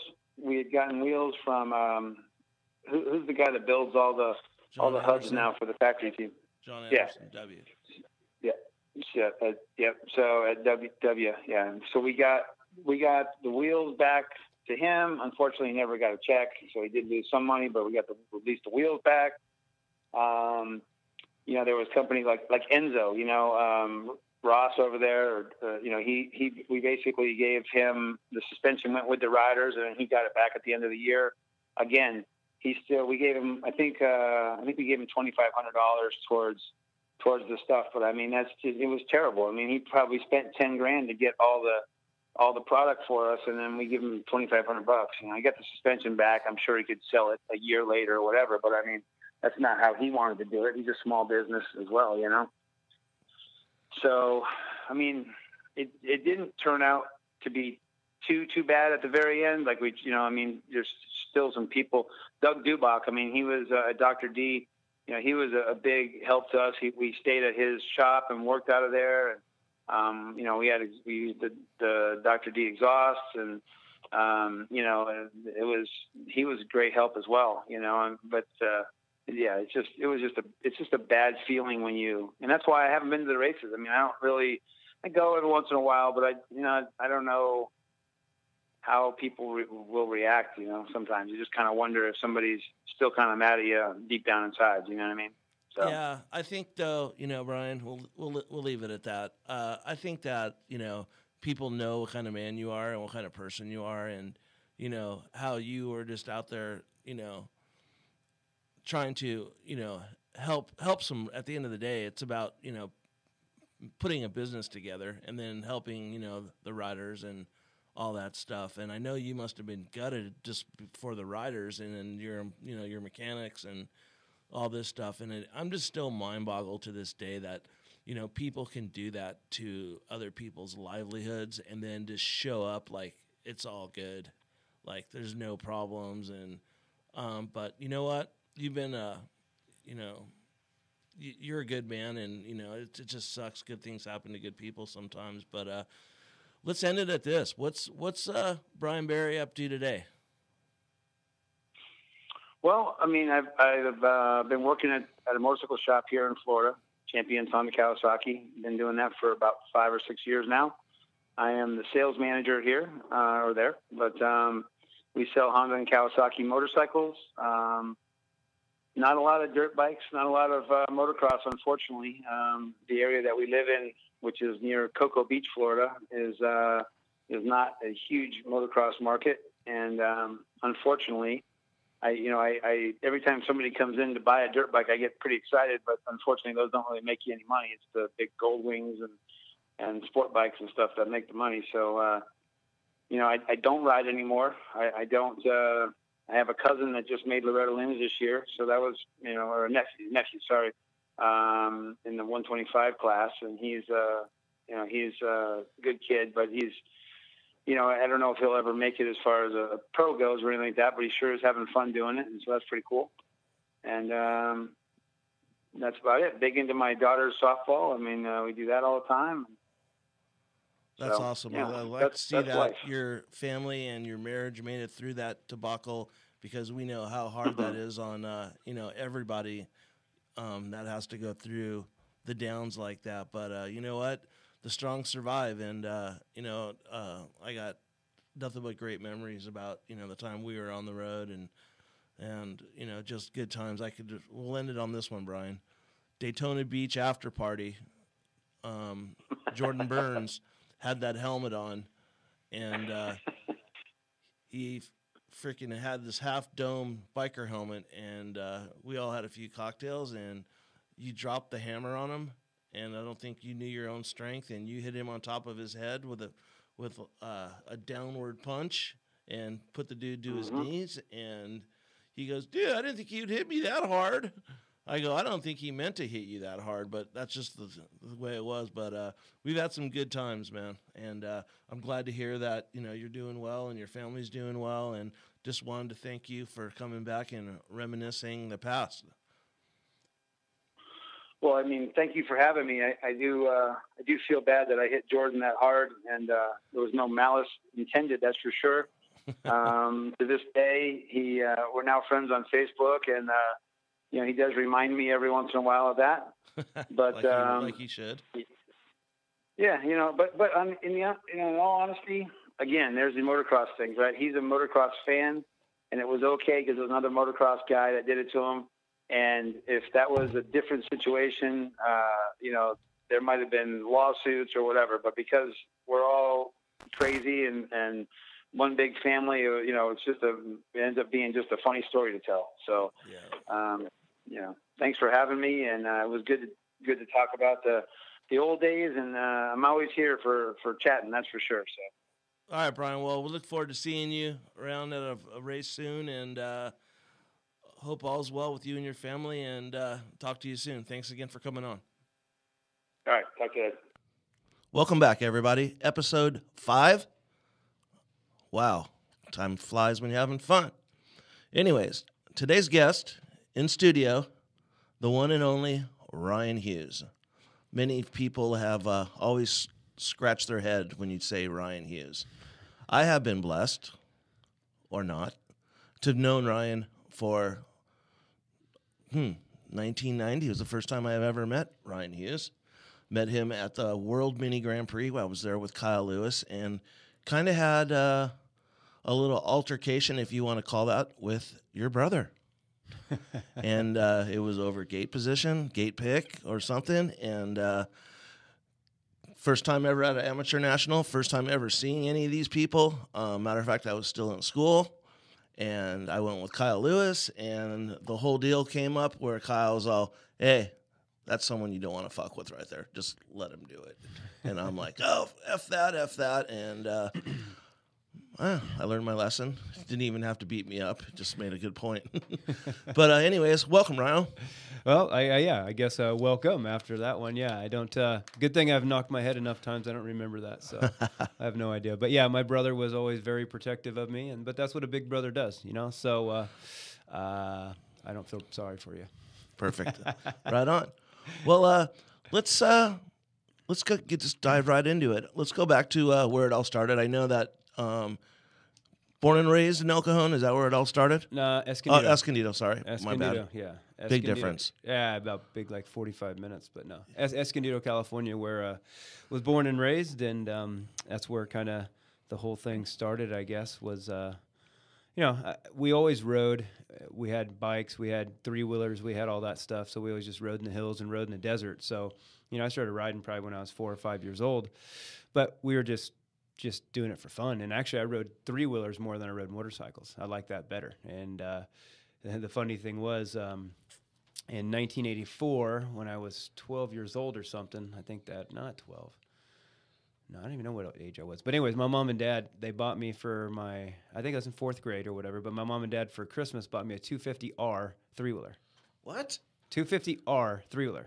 Wow. When I was in 4th. That's kind of a pretty gnarly bike, right? Isn't that one of those big balloon tire, yeah, 250 but it's two-strokes? full suspended. I had a 250 2-stroke motocross engine so far in a 3-wheeler. 4th grade. Oh, yeah, sweet. dude, I ripped.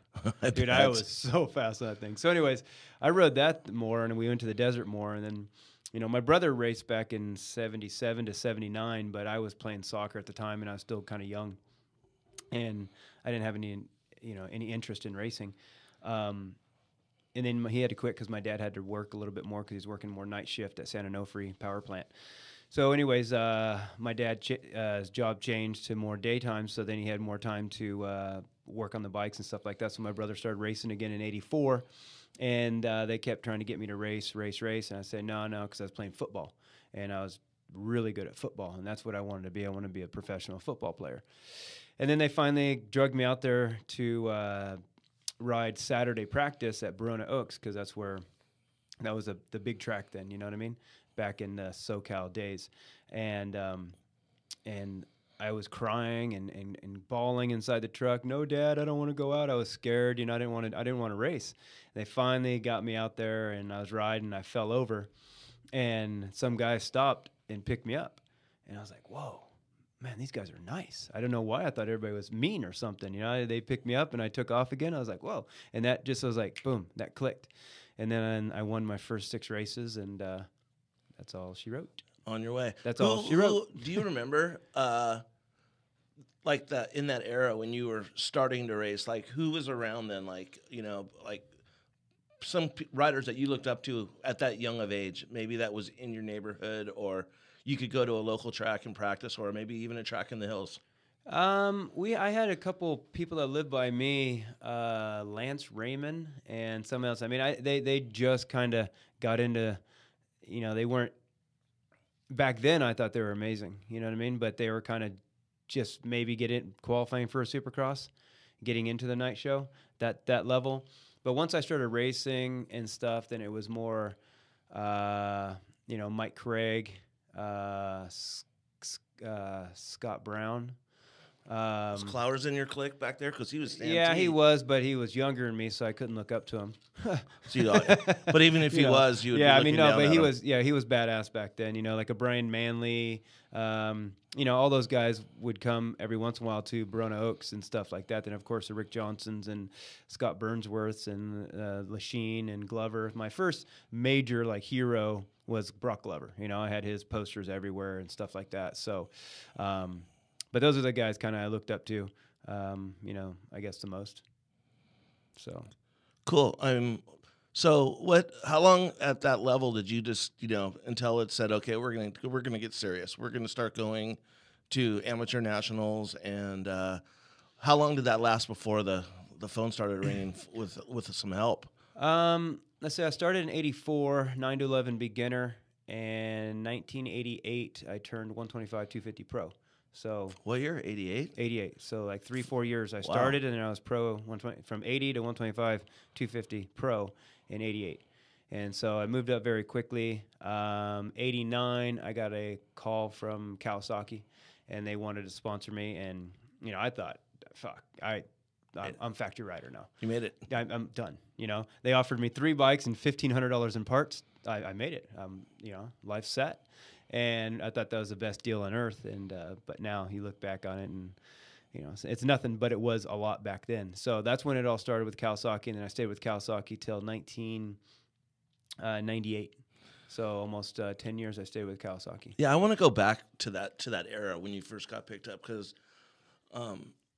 I know that you were Team Green, and you were probably the top Team Green rider in that era, because a lot of people don't know that Jeremy McGrath was a Team Green rider in 1990. Mm-hmm.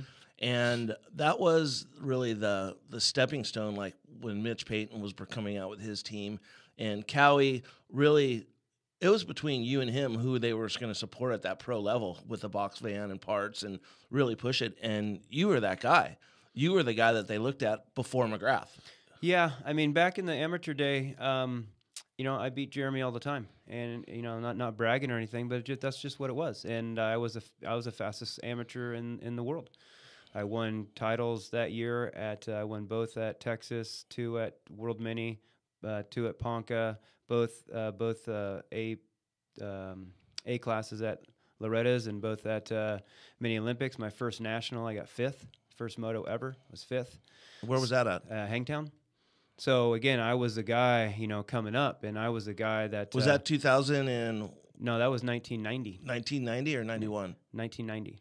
1990. 1990, and then I raced the rest of the nationals after Loretta's, and you know what, I remember I finished top 10 the rest of them. So then 91 came around, and that's when Mitch offered me a ride from Honda, and Cowie did too. But the year before, and I signed kind of with Honda, they gave me a bike and everything. But the year before, they hired Denny Stevenson and somebody else, and then they dropped them right before the season. Honda did. Yeah, Honda did. Yeah. And so I was kind of worried about that. And then Cowie came back and offered me a little bit more money. And, you know, I think that was probably one of the worst decisions I made. Not because of Cowie, not because of anything, just because I think I would have had more support on Mitch's team. You know, more one-on-one support. Mm-hmm. Not that Kawasaki didn't give me good bikes and good parts and all that, but it was just me and my mechanic, right? With Mitch, you know, you were testing all the time. You had bones all the time. You know, it was more of a factory feel, a factory effort, but at a smaller level. And so that's the year that it was McGrath, Buell, Swink, and Lampson. Yeah. You know, so I was on that team, and that's where I think. That's one decision I wish I would have made different. Instead of went for the money, you know, and go for the safety, I should have just gone with Mitch's team. How are your bikes compared to those guys' bikes? You know, my bike was good, but you know, my complaint all the time was, well, I'm racing against you. You know, are you going to make my bike just as good as yours? Are you going to put as much time into my bike as yours?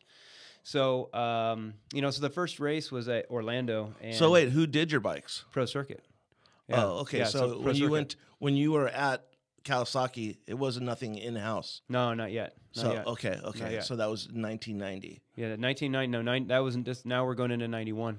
So 1990 was still amateur, you know. Okay. And I just do what Faulkner did and all that after Hangtown or after Supercross, right? No, after Loretta's. I did all the rest of the nationals. I did Hangtown, and then I did Loretta's, and then I did the rest of the nationals. Okay, because back then it was a pro sport class. Yeah. Like it was, you could ride, you could still carry an amateur license. And yeah. Still, okay. Yeah, so it was myself, Brown, McGrath, Lawrence, Todd Hicks. There was a few, you know. Was Mike Craig involved in there? No, Mike was always a couple years ahead of me. And so, but yeah, 91 was the first year that I went full Supercross Nationals. And so the first Supercross at Orlando, myself and Swinkster came across the finish line. Like I came from dead last and passed everybody, and he went outside. Was that a shootout? No, it was just the first. So you rode the first Coast. Year. You rode the East Coast. Yeah, I rode East Coast. Okay. And then I rode my first 250 Supercross that year. So in the same year. in the same year in 91, and I finished 9th. Wow. Yeah. So again, I almost won the first race. I finished 9th in my first Supercross. Then after that, we went to the Tokyo Dome, and that's when things went sideways. So I went to the Tokyo Dome, and I endoed there, and I hurt my wrist. And for 3 months, we couldn't find out what it was because, motocross wasn't as big as it was now, so we didn't have all these doctors and these specialists and stuff like that.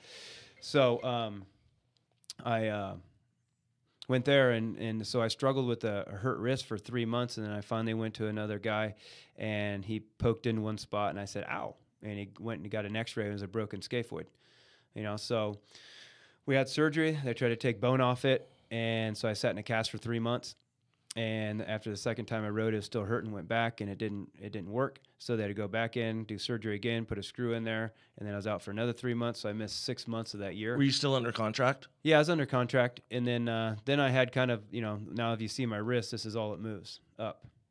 So since 91, that's all I've had. So to me, now having that imbalance in my wrist put an imbalance in my technique, but I wasn't able to. So that's your right wrist too? Yeah, my throttle wrist. And I wasn't I didn't understand that at the time.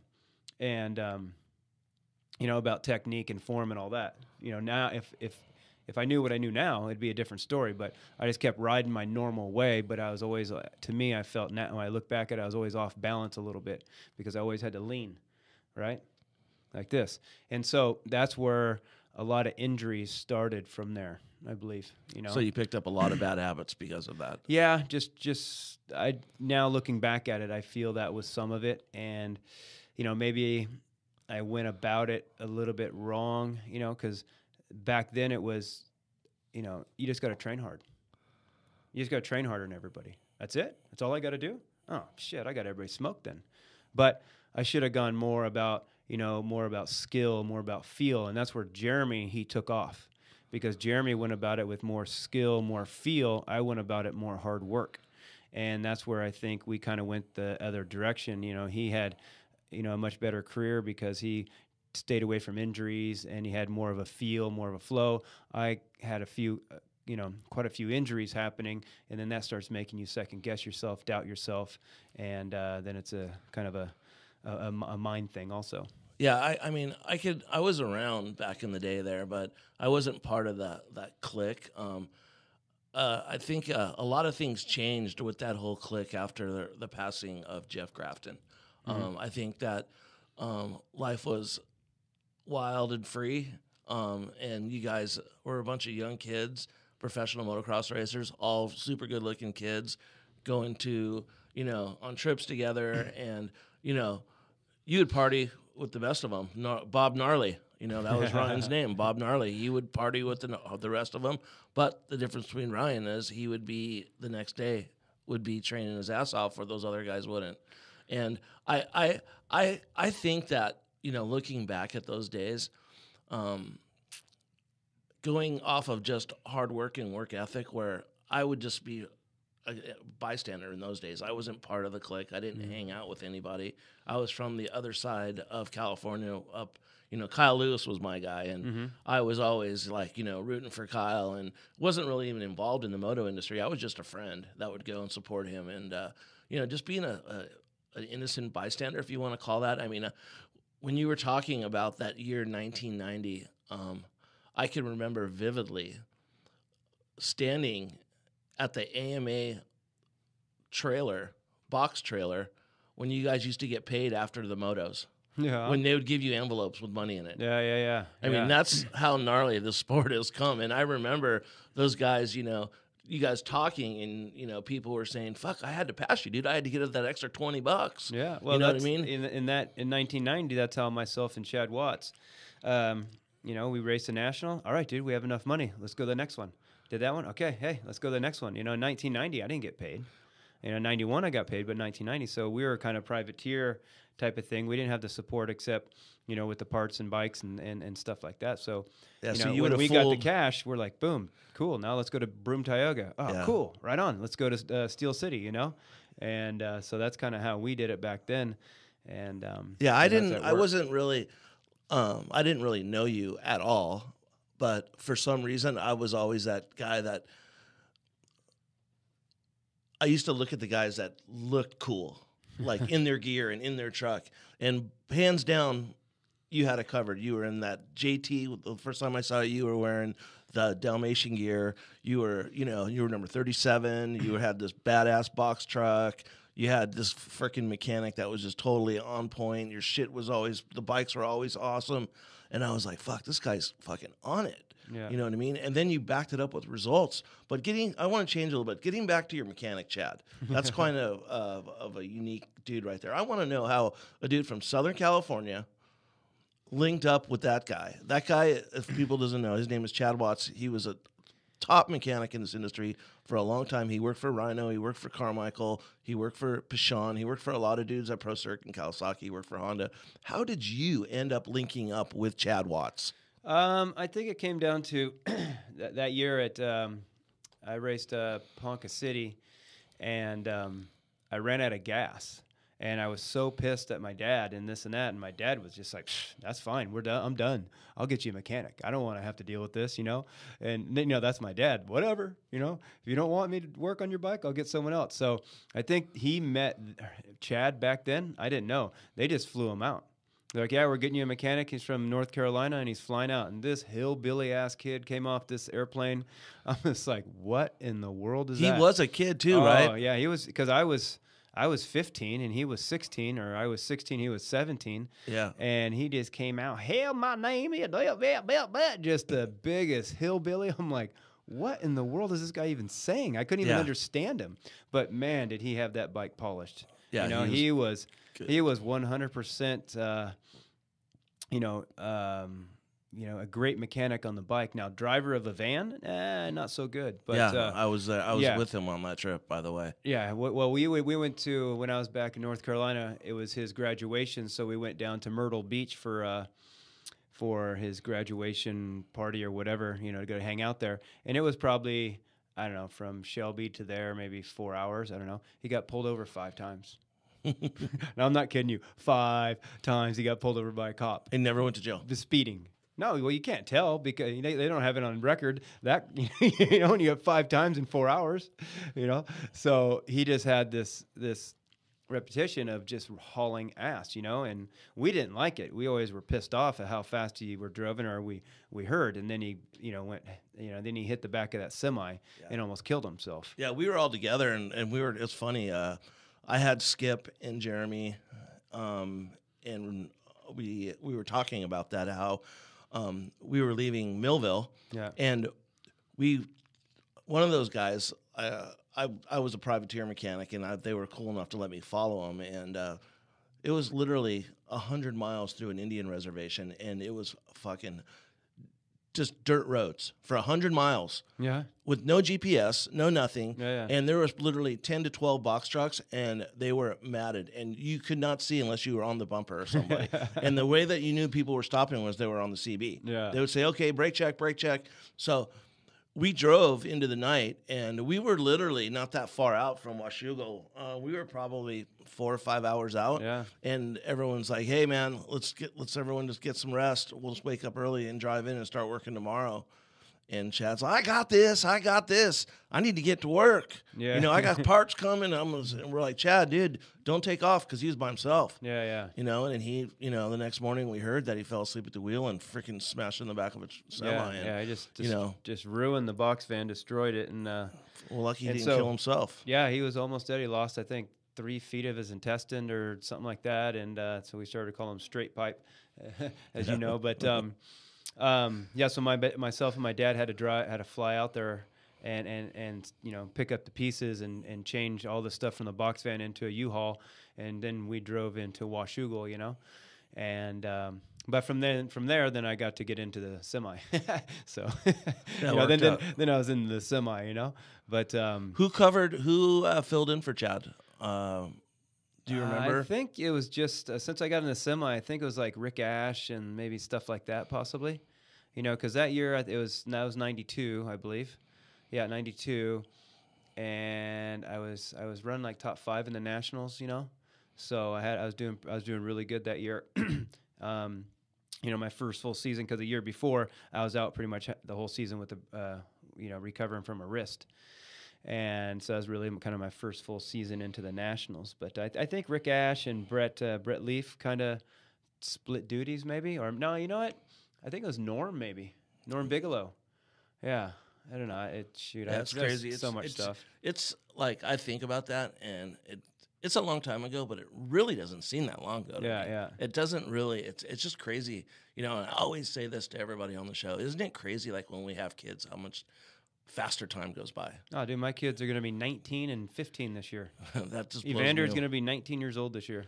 And your daughter, she's like, looks like, supermodel status to me. Well, yeah, I mean, hey, no. Yeah. I mean, I got one too coming, so I know how it is. you know? Yeah. No, it's all good. And I mean, you're want to go back to it. I think there was someone that's been a big part of your life through the up and down is Jen. She's yeah. I mean, you've been blessed with an amazing woman there, and I know that. In your career, and I don't want to turn this to anything dark, but I know that there was a major thing that went down in the middle of your career, and the passing of your dad. Yeah. And I knew, and everyone that was involved in the industry, and knowing you as good as I did back then, just of playing basketballs on Saturdays and seeing how pissed off you'd want to get. Never. I don't care if it was putt golf or basketball or whatever. Rhino had to win. But I know when that happened, it really, really, really took a major toll to you as a man and a person, and just seeing the camaraderie of the industry and your friends, and especially Jen, how kind of came around you and lifted you when you were at your lowest point. I always thought that was something really cool to see. Yeah, it's at that time, yeah, it was very devastating. But then also, I don't remember much of it. It's just kind of that time in my life. I had so much blinders on because I was so focused on becoming a champion. I mean, I was right there. I was that guy. I was going to be the champion. And so when something like that happened, you can't sit there and dwell on it. And also, you can't let it affect what your dream is. That was my dad's dream for me also. And so, when that did happen, it was very devastating, but also very motivating. It definitely didn't turn me backwards. It actually made me better, made me faster, made me stronger, made me wanted to win more. And that's maybe where a lot of the side that people have saw or people that don't like has come out, because it was my way of maybe letting stuff out, when you repress stuff, it comes out other ways. And so, that anger, that kind of that fury I had was, maybe part of that. But, yeah, I had a lot of good people around me. My mom, of course, my mom was number one. I couldn't ask for a better mom than the one I've had because of, she's never tried to ever make me something or tell me what to be or tell me what not to be. She's just allowed me to be me. And that to me is the best mom you can be, and not shoving stuff down your kid's throat to try to make them what you weren't or what you think they should be or what you are yourself. And so, my mom is probably the strongest person that I know, probably next to Jen, because Jen has been through with me, and same with my mom. They've been through every injury I've ever had. With all the stuff that I've had, almost being paralyzed, all this stuff that's happened, and they have stuck right next to me. Jen has stuck next to me even through the ups and downs of even after racing and stuff like that. So I'm very blessed to have those two in my life. So yeah, my family is very small. It's my mom, Jennifer, my kids, and that's it. They're very, very small. Of course, Jen's mom and dad and my stepdad, but my brother, he lives somewhere else. So very small. Yeah, it's crazy too. Like when you look back at it and you see, guys that have kind of made a name for themselves in this sport and still are involved, and still, I would say, guys that have become, I hate using that word icon or a legend, because I think it could go either way. But a lot of people in life in general that are successful have that strong woman in their life. And I think that's very, very important as first and foremost, as for a family, to have a great mom and someone to hold down the household and let you go out and achieve what you need to do and support that. And, I've witnessed it, when we worked together back in the day at Utopia when they sponsored you, and I was, your goggle guy, and just be able to see, what she did for you at the races and how she was, that program. But, yeah, it's just awesome to witness that and be around that kind of stuff. But let's go back to the racing career. So you rode with Cowie up until 99 or 98? 1998, yeah. Then you went to KTM? No, then I went to Europe for 2 years. That's right. Yeah, I went to Palmo Honda over in Europe, and I raced the GPs for 2 years. Well, kind of 2.5 years, and that was amazing. I had a bad 96 was an amazing year for me in Supercross and stuff, and then I broke my jaw. 97 was okay. 98 just wasn't clicking, and top 10, finishes, top 10 in standings, all that, but that's not good enough. And so they replaced me with Damon Huffman, and so I went to Europe. But that was one of the best decisions I've ever made, just by experience, just by things like that. And when you went to Europe, did you go to Europe because you couldn't get another ride here, or is that just something you wanted to do for you? If you just wanted to go do something all new and start over again? Well, I had a ride lined up here, but it fell through because there's a lot of shady people in this sport, and so I had a chance to go Kawasaki. Kawasaki Japan wanted me to go over to Europe to help Sebastian Tortelli because him and Stefan Everts were tied or pretty close in the championship. So they flew me to Greece to kind of try to get in the middle of them, this and that. So I flew all the way to Greece, practiced everything, and then at the last second, Dave Grant came and said, "Hey, he hasn't been signed up for a month. You have to be pre-signed up for a month beforehand, or you can't race the GP. Some rules." So they wouldn't let me race, and so while I was over there, I lined up a couple test rides with Yamaha and Honda. And so I wasn't planning on it, but then I changed my plans and I flew to Italy and did some test rides and started talking and made a really good deal with the guys from Honda. And I was just like, screw it. I've been over here many times racing, all these overseas races, so it's not like it's foreign to me. And I like the bike, I like the team, I like the owner, I liked everything they did. And yeah, let's do it. I like the challenge, and that was me. Just you challenged me and you got my attention. Were you on a full works bike?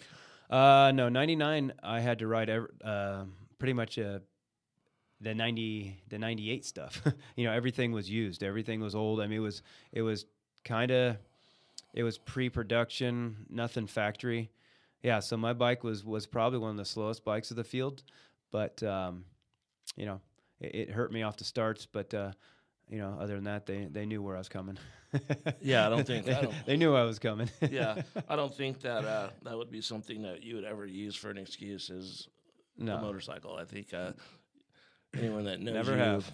Yeah, and never anyone have. that knows you, it's deeper than a motorcycle. If you have the will and the heart, you're gonna win. Yeah, there was no question. A lot of people can't make that change to go to Europe and stuff like that. But I'm blessed with to be like a chameleon. Anywhere you put me, I'll fit in. Any situation you put me in, I'll figure it out, and not just say poor me or look at where I should be or where I could be and stuff like that. So, Europe worked out really well for me. And then in 2000, we had full factory HRC bikes, and the things were amazing. And that was my year. I was going to win. And then going into the first round, the first moto, my mechanic was late to staging, and so I didn't get to race the first moto. Who's your mechanic, Wyatt? No, it was Natalino. Oh, Natalino. Natalino. He was an Italian. Don't know. An Italian Nazi. An Italian Nazi. Pretty much. So he was late to staging, so I didn't get to race the first moto. And oh man, I was pretty pissed. But not at him, but just pissed at kind of like they just wouldn't let me race, because I know everybody makes mistakes, and that's like if I got mad at him, that's like him getting mad at me every time I crashed, Yeah. And so it goes two ways. It's it takes two banks to make a river flow. So the thing is I couldn't get mad at him, but it was just still, I was pissed. And so I told my boss, I said, don't worry, next moto I'll win. And I went out there, I won by 30 seconds. So I went DNS 1 for 3rd overall.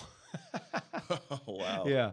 And then the second race, I broke my wrist. I landed really hard off something and I broke my other scaphoid on my other hand. And so I had surgery on that. And then I came back and it was hurting. And so then I had surgery again on it, and they found out it wasn't the bone on the bottom split in 2. So they had to take a tendon out, take everything out, blah, blah, and put it back in pieces. And then, but the year before, that was when that Donations was in 2000. And the year before, we raced the same track in 99 at San Angeli, and I had the fastest qualifier, and I think got 2nd overall. So, I called the guys at AMA and said, hey, put me in, and they're like, well, you still have a cast on your wrist. I said, I don't care. Don't worry. I'd be ready. I know the track. I qualified there. I can do this. And so they said, all right, let's do it. And I still had a cast on, and, a couple weeks later I got it off and I started riding, and we went there and we won the Donations. I won my class and we won. So who's your teammates? Pastrana and Carmichael. Yeah, so that was kind of the beginning of the year. Started off good. The middle of the year was just complete shit, and then the end of the year was a blessing. And then so after that, Honda USA offered me a ride to develop their 4-stroke. So I came back to the USA and developed the 4-stroke. And then we want to talk about the and that put Steel me City. And that put me into retirement. The Steel City, the crash at Steel City. What happened there? Yeah, so that year the bike was, I think it came out a little too soon to me. The bike was very heavy, a lot of problems. It shut off in the air and stuff like that, and that's what happened at Steel City. And through the year, I had a bunch of crashes. The thing would swap out, stalled in the air a couple times, and I knocked myself out. I don't know how many times, 3-4 times. And then so I took some time off. I came back. I was going to race the last race of the year, and over the biggest jump there, I went right, hit the back brake, get the front end down like normal, and the bike just stalled. And then I don't remember anything else except until I was in the ambulance. And then after the ambulance, I said, I'm done. I quit. I retire. I can't do this anymore.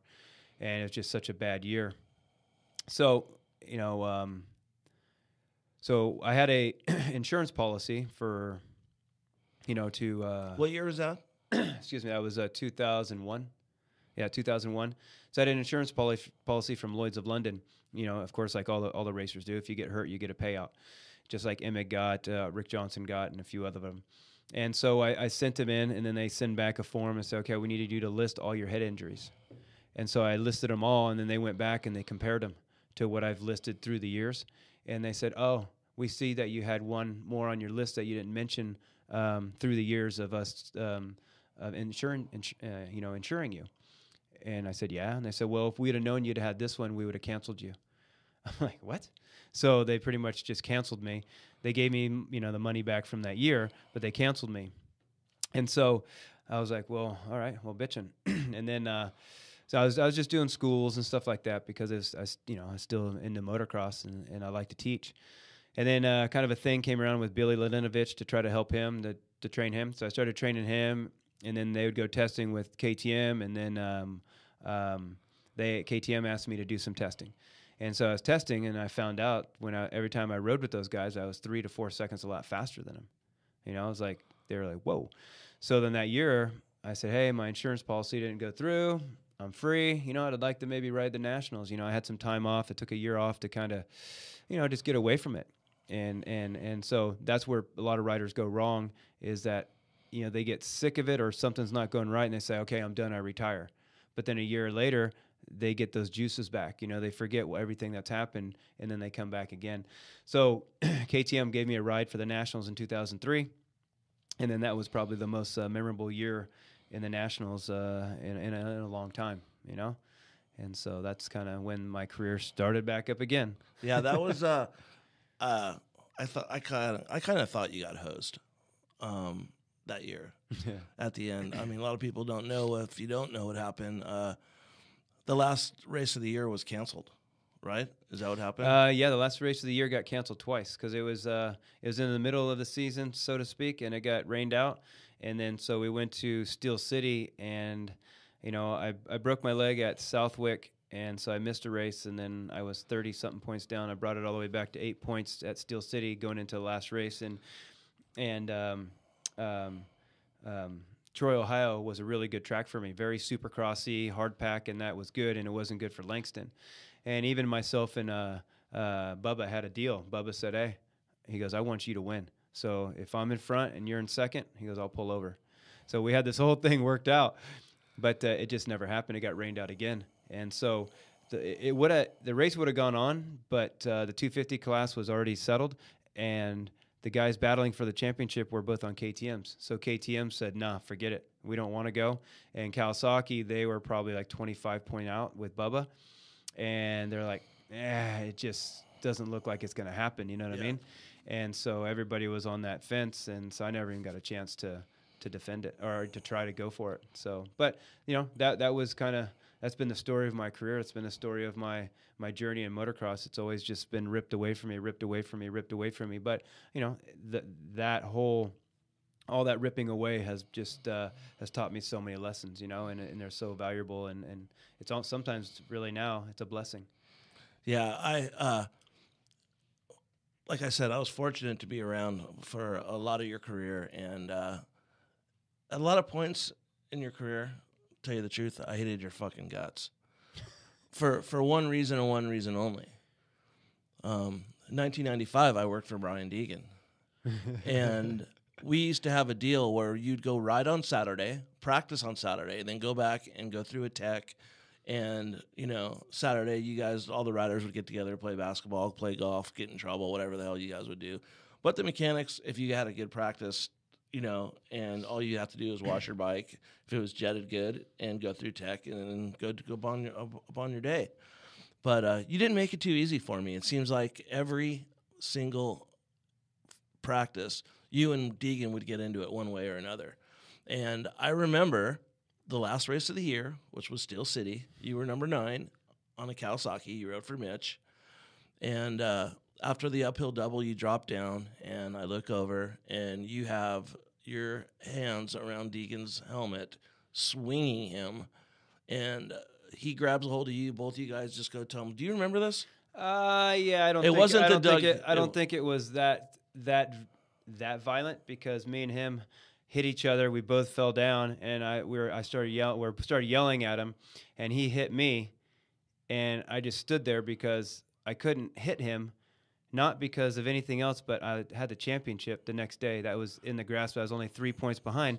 So I'm going, I can't risk hurting my hand hitting somebody. You're correct. Maybe I'm thinking about when you fought Doug Henry. So that was Doug Henry. So that was a different one. So he kind of hit me, and I just stood there because I couldn't do anything back. So I just got on my bike, and I just took off because, and I can't help that he was always in my way.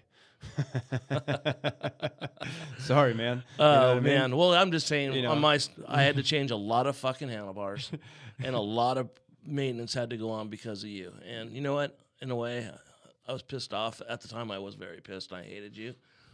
But it made me a better mechanic. I learned how to change parts very good. So I was a great part changer.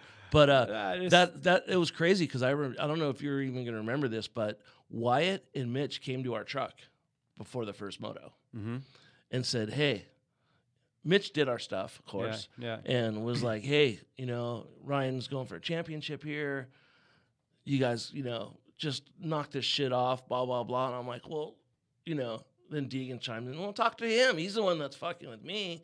And Mitch is like, no, you just need to get out of the way, And Brian's all, whatever. So I remember our helmet painter at the time was at the race, and this was before the whole tattoo thing, and Brian thought he'd be a smart ass, and I was behind it 100%.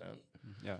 We took his jersey and took a razor blade and cut about 6 inches off the top and off the bottom, so all you seen was skin on the back of him, and he put Killer, the Sharpie, lined up next to you on the starting gate, and was trying to fuck with you on the starting gate. Was? And, but you didn't even know. Nah. Like, he was just so focused. And he's like, I'm coming over on him, like, telling me that, like, you're going to hear that. And the gate dropped, and he was still sitting in the gate. And you're so worried about this guy. Rhino checked out on him. And I remember that race. Brian rode a good race. I won the first moto. Yeah. Yeah. I remember that. And I remember he got stung by a bee, and he's allergic to bees. And he was just swelling up. And I told him, dude, fuck this race. Just go get your shot. He's like, fuck that. I'm going for top 10 in the points. I'm just like, whatever. But I remember something happened. Did you have a mechanical? Because there's that famous picture, Steve. I don't know if you've ever seen it, with Rhino pushing his bike up the finish line. And if no one's ever been there, you watch it on TV, you're all, yeah, whatever. Dude, that is a pretty gnarly hill to walk up, but push a motorcycle up that hill, it just pretty much says what kind of person you are. Never give up. Yeah, I was 3 points behind going in the first moto, and I won the first one, so I tied it up going in the last moto. So And you were against Lammy. Yeah, me and Lammy. So tied it up going in there, so it didn't even matter. We didn't have to race 23 of the other motos because we were tied going in there 24th. He hole shot it. I got third place. I passed Brownie, and I was 2-3 seconds behind him the whole race. I could not close it down. And Lammy rode awesome. He rode really good, hit all his marks every single time. And I was right there, and I just couldn't get. I couldn't close in on him. Anything. I rode as hard as I possibly could. And, he had it won, so it wasn't that I lost the championship from the broken chain, but I was right on his ass, and right when I hit this double, I went to gas it, and nothing happened. That was the last lap? Last lap, yeah. So then I looked down, and my chain was gone, and, my way is you don't stop until the checkered flag. This is a finish line, and you don't stop until you get there. Plain and simple. There's no way around it. So I jumped off, and I just started pushing my bike because I got to get to the finish line. So I pushed it down and started pushing it up the hill, and yeah, it was slippery, muddy, hard, steep. And after 2 35-minute motos going for a championship, you're pretty tired. And so we had, I think, almost 55 seconds on third place on Brown. And so I think he got me right before I went across the finish line, and I think I ended up second anyways. But, that goes down in history, I guess, of one of the most memorable points. Not meaning it for it to be, just, I don't know, it's just what I do. So that's just I don't know. Bob Gnarly. I say it right there. But anyways, after that the whole KTM run, did you decide to go do that privateer journey that you went out and got bikes and parts and did it your way? And almost, once again, you were in the championship run. Well, the same guy screwed me again on a ride, promised me all year, and then hired somebody else. So, I'm not here to name names, but same Why guy. Not?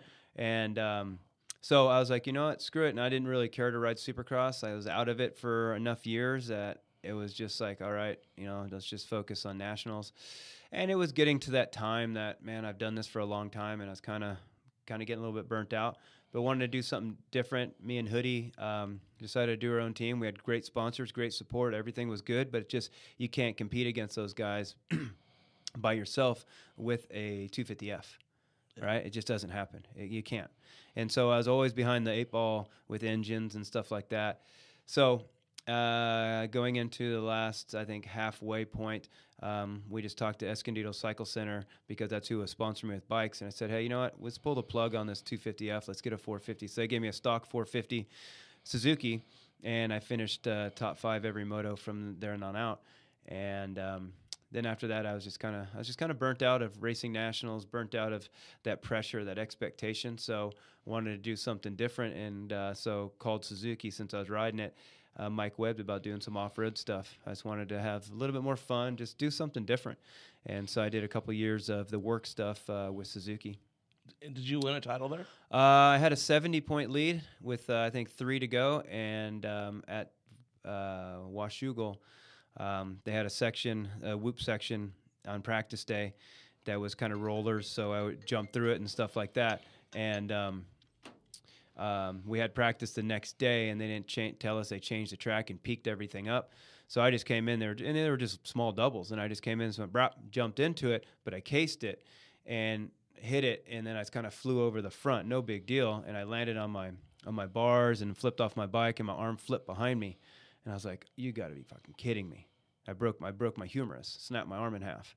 I'm like, you got to be kidding me. So I picked my arm up, put it back around, walked off the track, and Hoodie comes up because I was just sitting there, and he's like, dude, come on, what are you doing? He's like, I broke my arm. And he goes, no, you didn't. I saw you crash. It was nothing. And I pulled my arm and almost made Hoodie faint because it was, my top of my arm stayed, my bottom arm moved. I go, look. So there was no ambulance there, no paramedics, no nothing. So we had to walk myself all the way to my car, get in the car. Hoodie and my buddy took me to the hospital, and we got it splinted, and then I flew home that same day. And, yeah, I lost the championship. So, again, story of my career. Yeah. And then the next year, 2007, was the last year I raced as a job, I guess. And my elbow was hurting me, and it just came to a point of I was burnt. I was done. I was tired. I had no more to give. I've trained my ass off. I've given my everything to it. The mindset I had just wasn't working, and at the races were just miserable days. And so the middle of the race, leading the championship, in the middle of the series, I quit. I just said, I'm done. I pulled off the track, and I told everybody I retire. I'm done. Just like that. Just like that. That done. easy. Yep.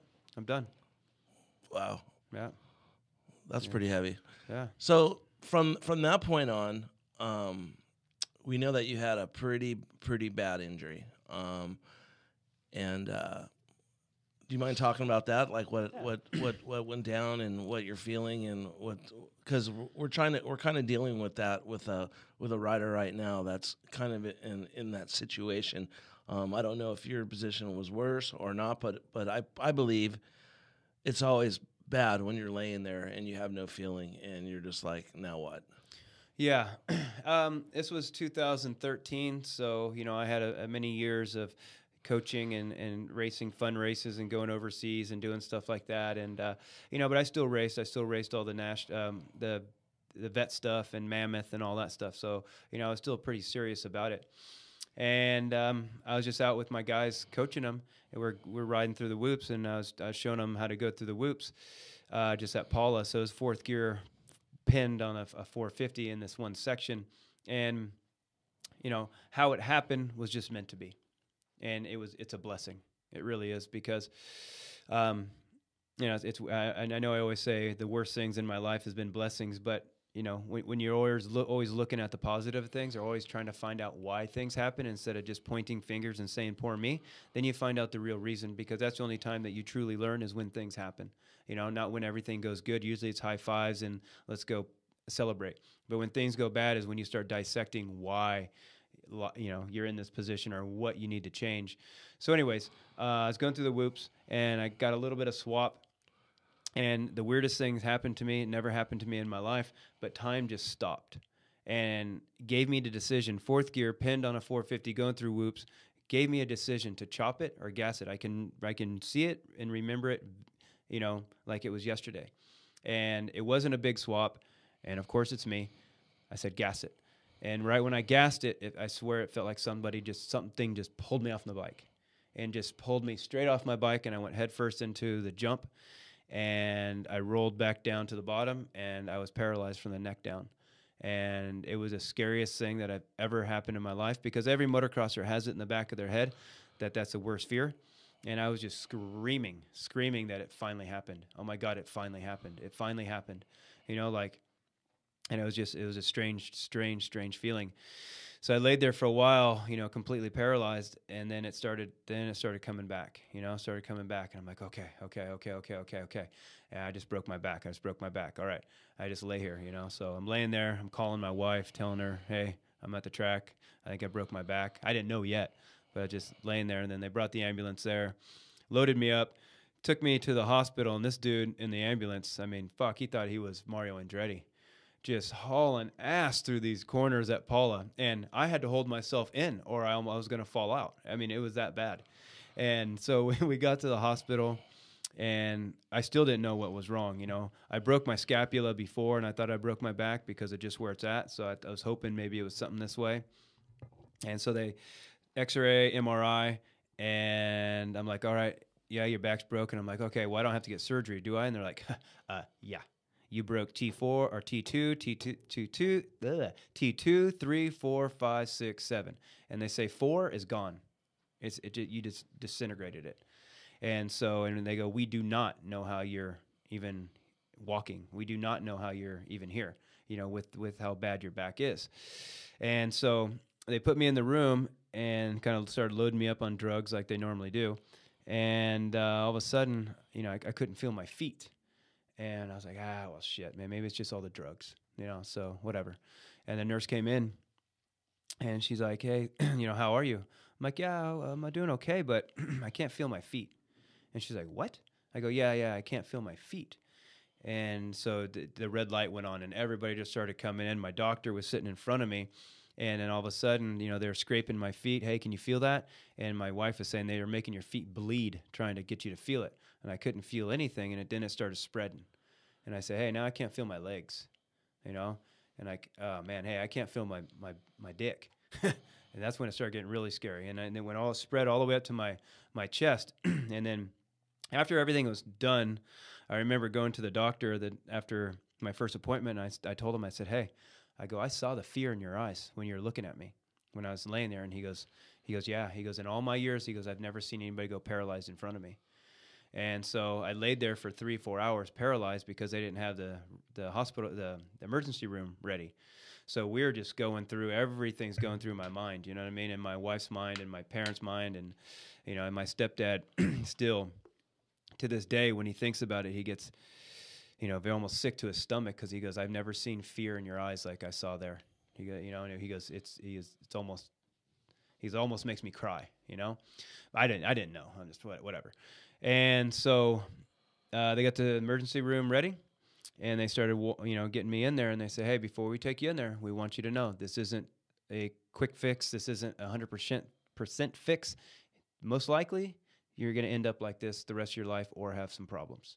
That's what they told me going in. They go, we have to tell you, So they went in, and there was a big hematoma on my back, and the doctor removed it.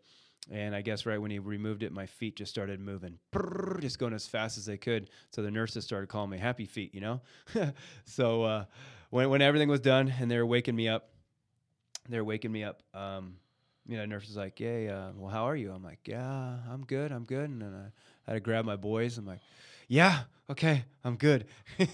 And then I knew I was pretty good then. But that just took the hematoma off. And then the next day, they put me back into surgery, and they put two rods and 11 screws in my back, and they fused me from 2 to 7. And so I stayed in the hospital for a week. They took me out, and they told me, the best way to heal is to walk. So the first month I walked 100 miles. 3 months later, I won my first mountain bike race. So I don't know. I only know one way. Wow.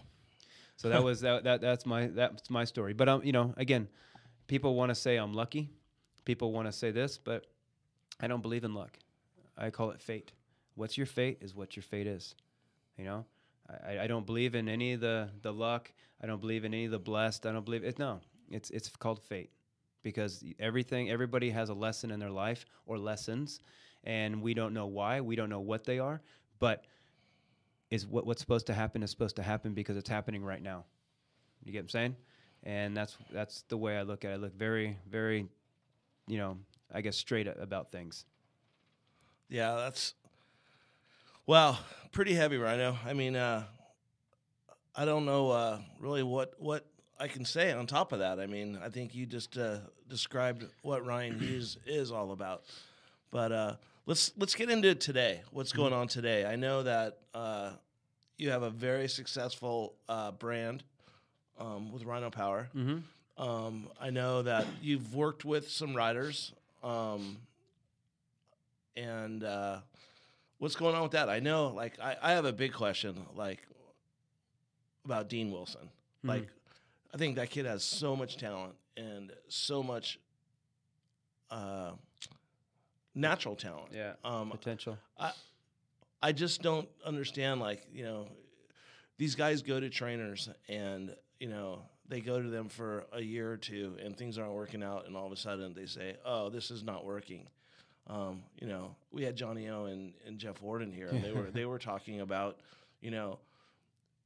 Jeff Ward had Jeff Spencer his whole career. Yeah. So he's been with his ups and his downs. And, Johnny was talking about Michael Phelps. Yeah. How he had his swimming coach for him his whole career through his ups and his downs. Yeah. And why these motocross guys think because they have a couple bad years that it's the trainer's fault. I think it's because they're very gullible. They're not very intelligent. They don't know how to make decisions for themselves because everybody else has made decisions for themselves. And so that's the whole thing that kind of happened with myself and Dean. And he just listened to other people. He forgot that he was getting arm pump his whole career, and he still does. I made him the fastest man in the world on the 250F. And when he went to his first Supercross, he qualified the fastest. So I don't know what the problem is, but it is what it is. And to me, it was. For me now, it's a good thing because I don't choose to chase people around. I don't choose to do that anymore. I don't choose to have all the pressure on me being the trainer when you're the one riding a damn motorcycle. You get what I'm saying? It's not my fault that you suck. It's not my fault that your head's locked up. It's not my fault that you're scared. It's not my fault that you're intimidated. What is it? You're fit as hell. All these different things. You're faster than hell in practice. So why can't? I'm not talking Dean. I'm just talking people. So it's not that. Why they want to change so quick. But the thing is that they just let people get in their ear, and that's the problem. So they have the same problem with everybody else in this world. They can't make their own decisions. And again, to have a coach with you through your ups and downs, you start having a relationship. Then you know how to start reading each other. You have to have that. In the beginning, it's going to be hit and miss because it's like going out with a new chick, right? You go out with a new chick, I thought your favorite color was blue. No, it's red. Oh, shit. Yeah, that's right. It takes a while to start to gel. Takes a while to start to become one, and that's where it takes time. But these kids are so, motocross is so greedy. It wants instant success, instant success because I feel that everybody knows this could be their last time racing, last time riding in the back of their mind subconsciously. So everybody is so greedy about getting results and greedy about getting money because the career is so short, or they're so greedy about it because they know they're on their last dollar because the sport's so expensive. But then it's so egotistical because then once you do good, oh shit, look out. Now this guy is God. And anybody around him is God also. You know what I'm saying? And that's how this sport is. And that's unfortunately the way that I read it is kind of almost a greedy, egotistical kind of sport that way, just because of how gnarly it is. You have a short window, and that window can be done just like we're seeing with Jesse. And not anybody's fault. It's just the nature of the sport. The sport is brutal. It is absolutely brutal. So when I go do my schools, I tell everybody how brutal this sport is. You are just a tear-off. This sport does not care about you. When you get dirty, you're done. Next. And it's true. But unfortunately, we only know our sport, so we kind of only say that about our sport, but I believe that's in every sport and everything in life. It's the strong will survive, right? Yeah, for sure. Right on. Well, how's the brand doing? Yeah, no, the brand is doing great. Now we get back to that. The brand's doing good. The racing side, the training side, all that. But the brand, the Rhino Power, the supplements is doing great. We're in Australia, New Zealand, Europe, Russia, Canada, Japan, China, Dubai. We're all the places. Are they big everywhere? No, but we're in there. We got our feet in there. Again, we started, myself and my partner. That's it. We own 100% of the company. We started with 10 grand. So we've built this thing, 10 grand, and we've never taken a loan. We don't have any investors, and we've built this thing ourselves. I got to say he's the biggest part of it because he does all the little stuff, and so we've worked really well together. And so we have big plans for it in the future, and we just keep chipping away at it, putting the money back into it. This is the first year that we've both have gotten paid. Other than that, we've just sunk all the money back into it to make it work. And what we're paying ourselves is not what we should be paying ourselves. But we want to make this thing grow. We're not about greed. We're about making quality products.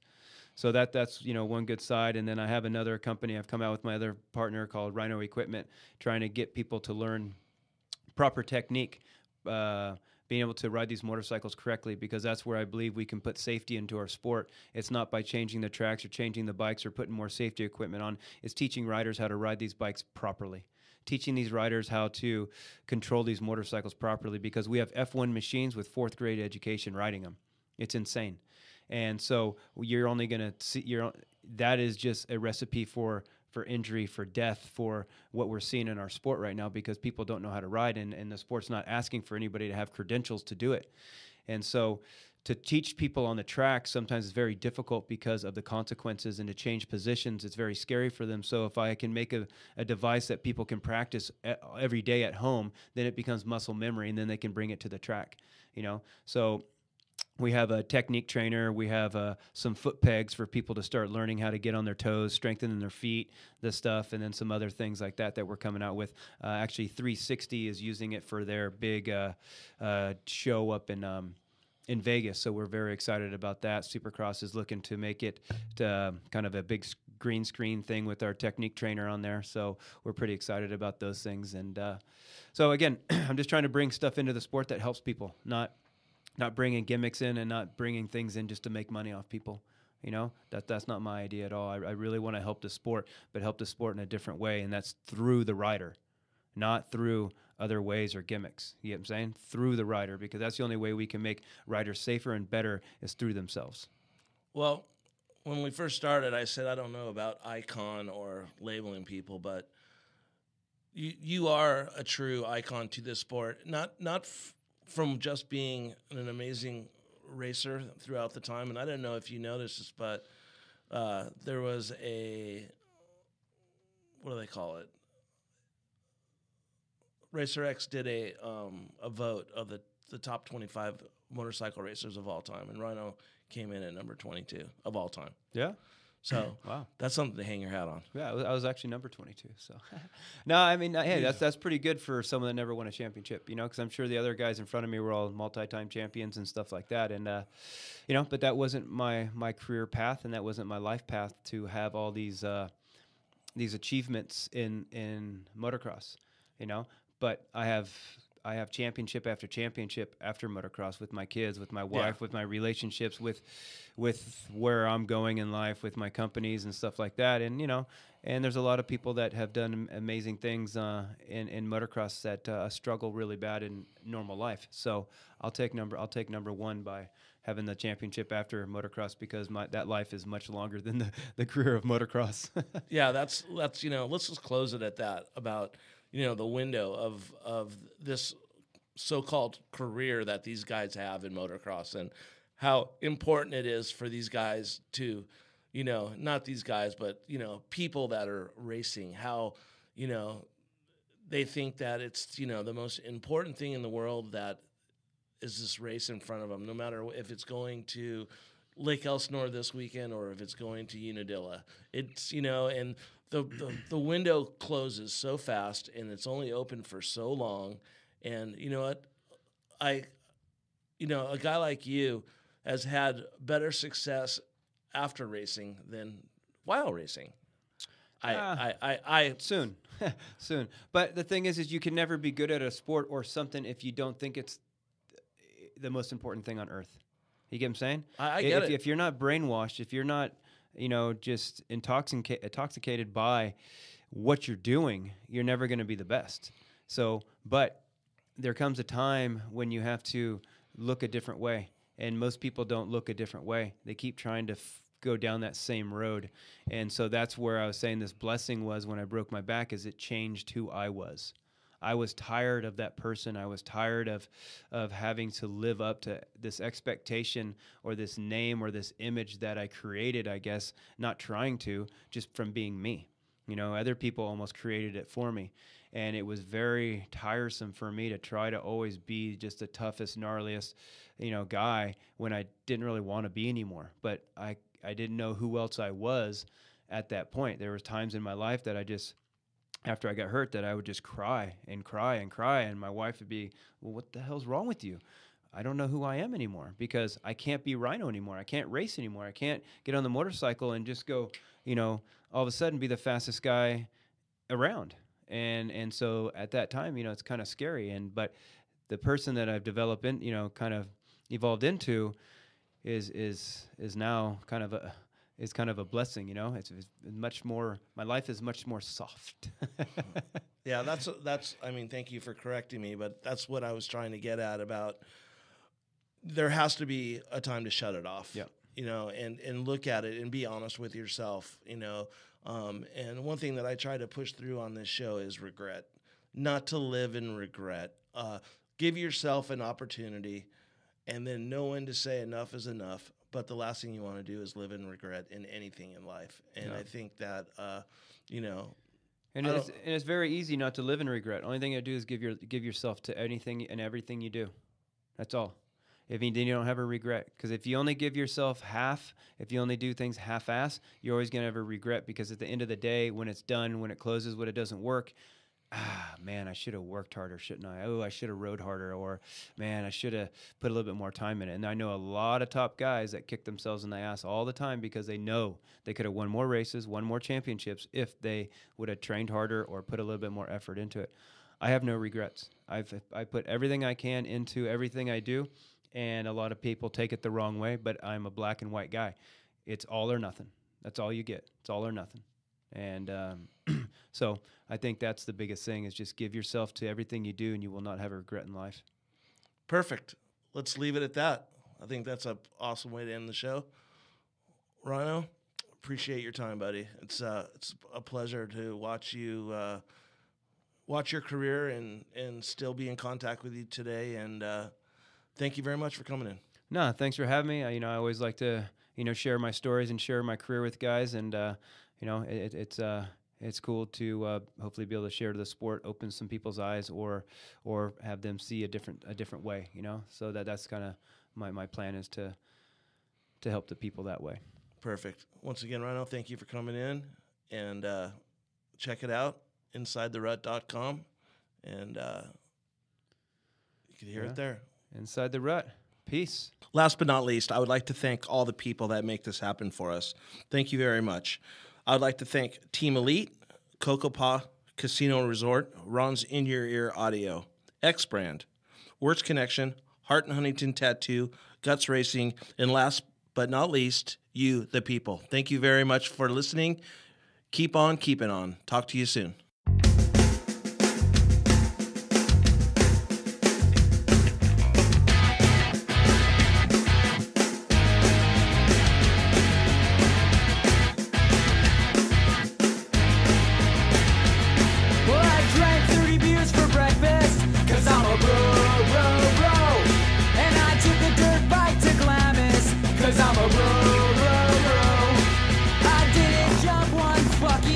Cause I'm a bro. I just talked about the river. Cause I'm a bro. And crush these demons of dirt. Cause I'm a bro.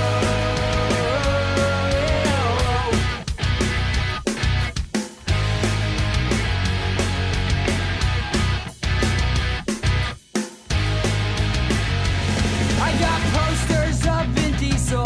Cause he's my favorite bro. And I punch my friends in the arm because we're bros. Well, I lifted my truck up to the sky cause I'm a bro. Cause I'm a bro. I give millions to the industry even though it's ran by the Japanese cause I'm a bro.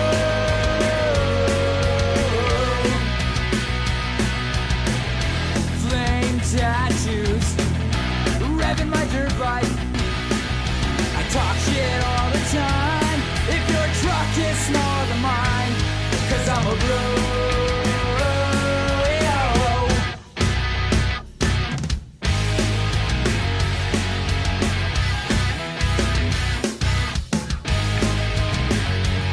Well, I've got black socks and sideburns, cause I'm a bro. I bleached my hair and I spiked it, cause I'm a bro.